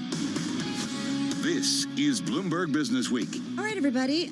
Bet you're looking forward. It's supposed to be a nice weather weekend here on the East Coast. Is it? I didn't even look yet. Yeah, but you know what? Not necessarily a good thing. No, climate change, El Nino. La Nina. La Nina, sorry. Yeah. El Nino, La Nina. All right, It's always the women that make it worse. We're gonna get the skinny in just a few minutes. Is that HR calling? I gotta go. Charlie Pellet, can you save us here? I'm on the phone to HR. I can't believe she said that. Here's what's going on. We have got the We Dow. women actually make it better. Without a doubt, Carol Nassar. I got to agree with you. I love you, and you know that. Now, HR calling me now. Here's what's going on. We have got the Dow, the S&P, NASDAQ, all on the minus side right now. Red on the screen here. Stocks are falling, heading for the worst week since the sell-off in mid-June. FedEx is warning, adding to growing concern over outsized Federal Reserve interest rate hikes, crimping economic growth. FedEx shares, they are plunging now by 22%. UPS rival down by 4.9%. So does FedEx perhaps represent a turning point for earnings? Gargi Chaudhary is head of iShares Investment Strategy Americas. She was interviewed on Bloomberg Television and Radio. So I think this is going to be a quarter where we probably are going to see a little bit of those revisions lower come through. If we think about what we have so far, we're still looking at earnings growth at, call it 5%. And I think it's fair to expect to see some revisions, re-rated lower. And that's probably still to be priced by the equity market. We haven't seen that yet. And again, right now, we do have FedEx plunging 21.9%. S&P on track for a losing week, down by more than 5% on the week. Today, the S&P is down 42 points, down 1.1%. The Dow now down 237, down by 0.8%. NASDAQ down 161, a drop there of 1.4%. Two-year yield, 3.85%. We've got the 10-year, 3.44%. Spot gold up 0.6%, 16.75 the ounce. West Texas Intermediate crude little changed, up 5 cents right now, 85.13 a barrel. Massachusetts Senator Elizabeth Warren is urging federal airline regulators to block JetBlue's proposed merger with Spirit by invoking a rarely used authority from the 50s, arguing that the $3.8 billion deal is not consistent with the public interest. The JetBlue shares, they're down 1.9%. Spirit is down 1.7%. Other airline stocks today lower as well. UAL down 4.3%. American down 3.7%. Delta down 3.6%. Southwest tumbling by 5%. I'm Charlie Pellet. That is a Bloomberg Business Flash. All right, everybody, get ready for another likely year of weather disasters that destroy homes, ruin crops, disrupt shipping, and threaten lives. Yeah, you thought you were going to have a good Friday. Forget about it. Yeah, it's not happening here. Check out today's Big Take. You can do that by visiting Bloomberg.com/Big Take. Also type in NI Big Take on the Bloomberg terminal. We've got Elizabeth Elkin with us. She's agricultural reporter for Bloomberg News. She's with us right now in the Bloomberg Interactive Broker Studio. Elizabeth, I got to tell you, it's not just, the American West or what's happening in Australia over the last few years. We've got deadly floods in Pakistan. We've got scorching heat all over the western part of the country and Europe as well. We've got torrential rains in Indonesia, then the mega drought in Brazil and Argentina too. What's going on?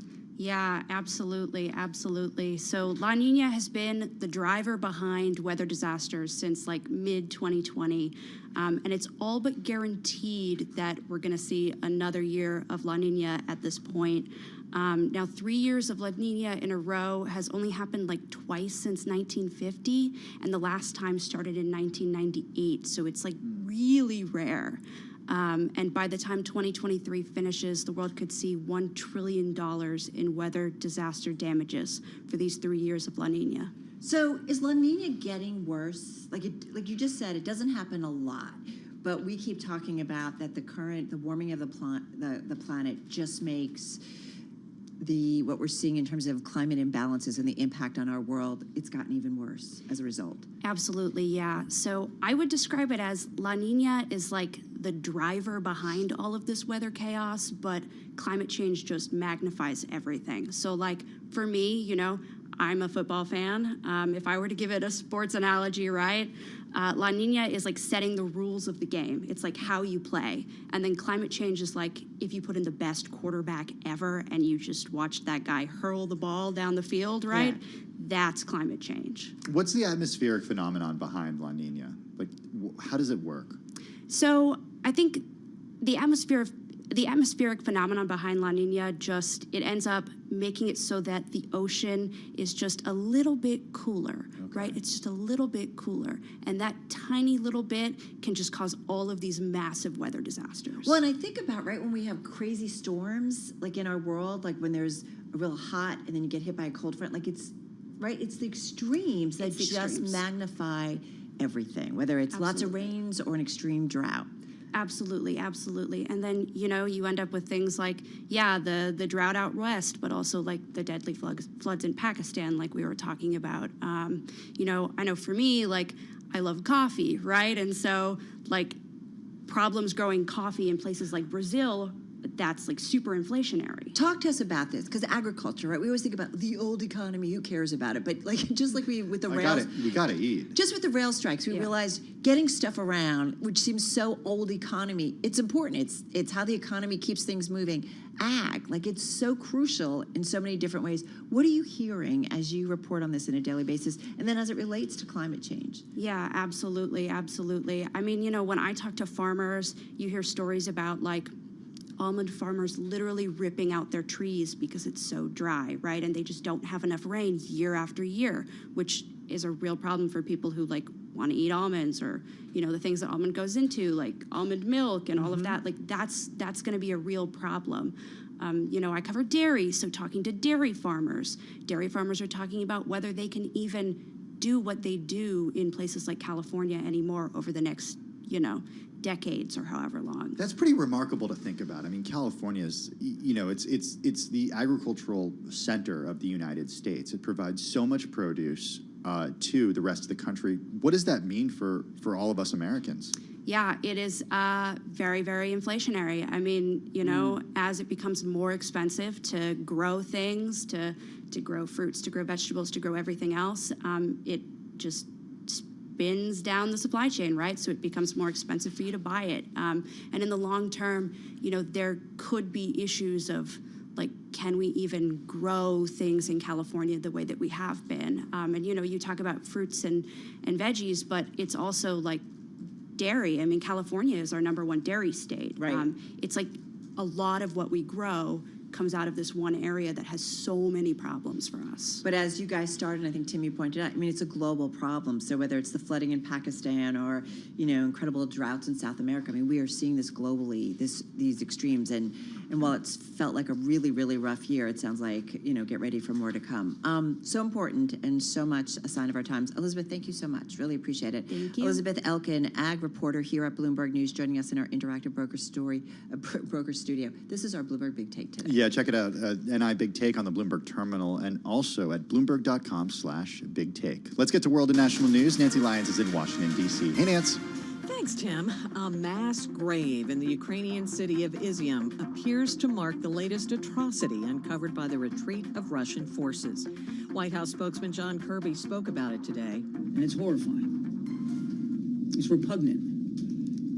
And sadly, it's in keeping with the kind of depravity and the brutality with which Russian forces have been prosecuting this war against Ukraine and the Ukrainian people. Again, John Kirby, the coordinator for strategic communications at the National Security Council.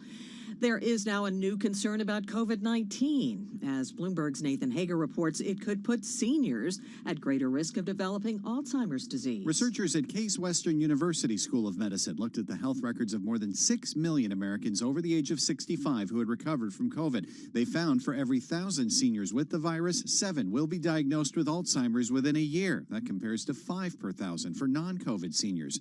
The study in the Journal of Alzheimer's Disease does not show COVID causes the brain wasting disease, but it does suggest doctors track older patients for memory loss after they recover from the coronavirus. In Washington, I'm Nathan Hager, Bloomberg Radio. The line to see Queen Elizabeth II's coffin is so long, officials had to institute a pause for 6 hours today.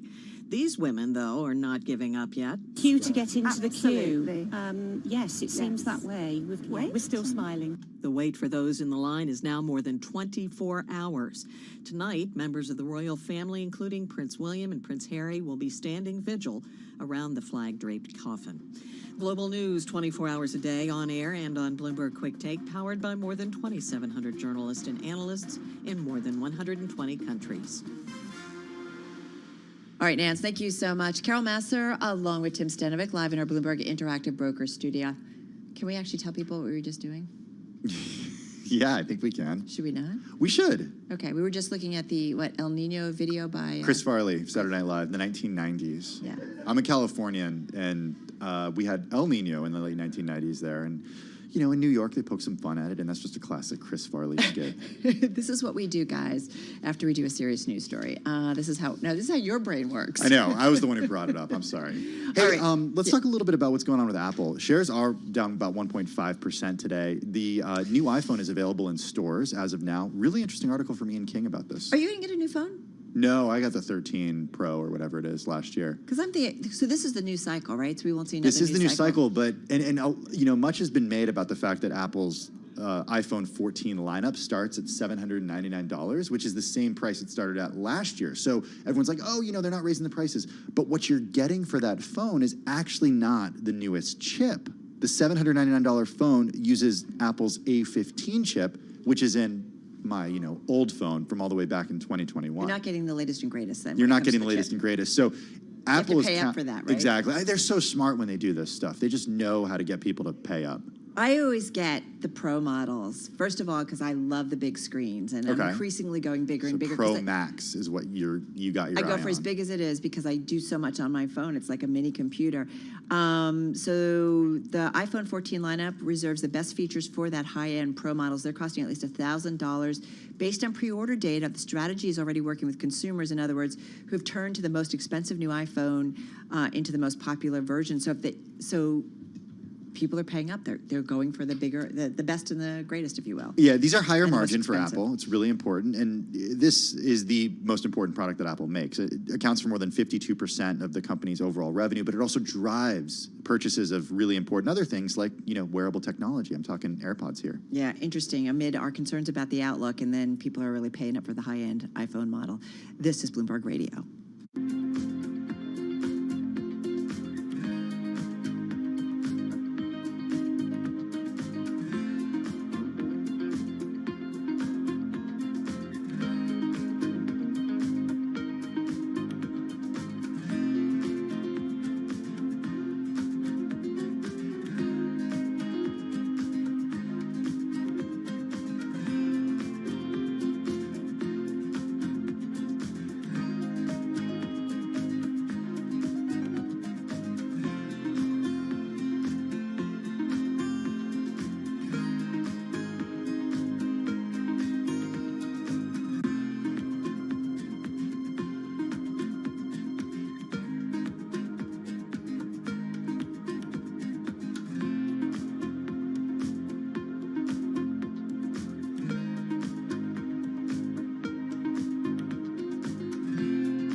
markets, headlines, and breaking news 24 hours a day at Bloomberg.com, the Bloomberg Business app, and at Bloomberg Quick Take. This is a Bloomberg Business Flash.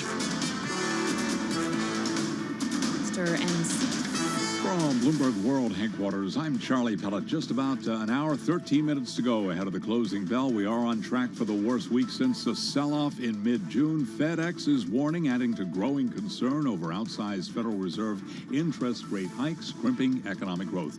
FedEx shares, after last night's warning, they're plunging 21.7%. Rival UPS down as well. UPS down now by 4.9%. So here's where we stand. The S&P is down 41 at 3860 right now, a drop there of 1%. Will we see a close below 3,900? The Dow down 222 right now. That is a drop of 0.7%. NASDAQ is lower by 157 points, a drop there of 1.4%. 10 years up 1/32. The 10-year yield 3.44%. The 2-year yield 3.85%. Spot gold up 0.6%. $16.75 the ounce, and West Texas Intermediate crude up 0.3%, 85.35 for a barrel of WTI. So again, recapping, we have got the S&P 500 index lower now by just about 0.9%, lower by 36 points. I'm Charlie Pellet. That is a Bloomberg Business Flash. All right, Charlie Pellet, thank you so much. Well, the new issue of Bloomberg Business Week out. It is online at Bloomberg.com/businessweek, on the Bloomberg terminal, and of course on newsstands. One story in the issue takes a look at the biggest U.S. copper mine that may not be able to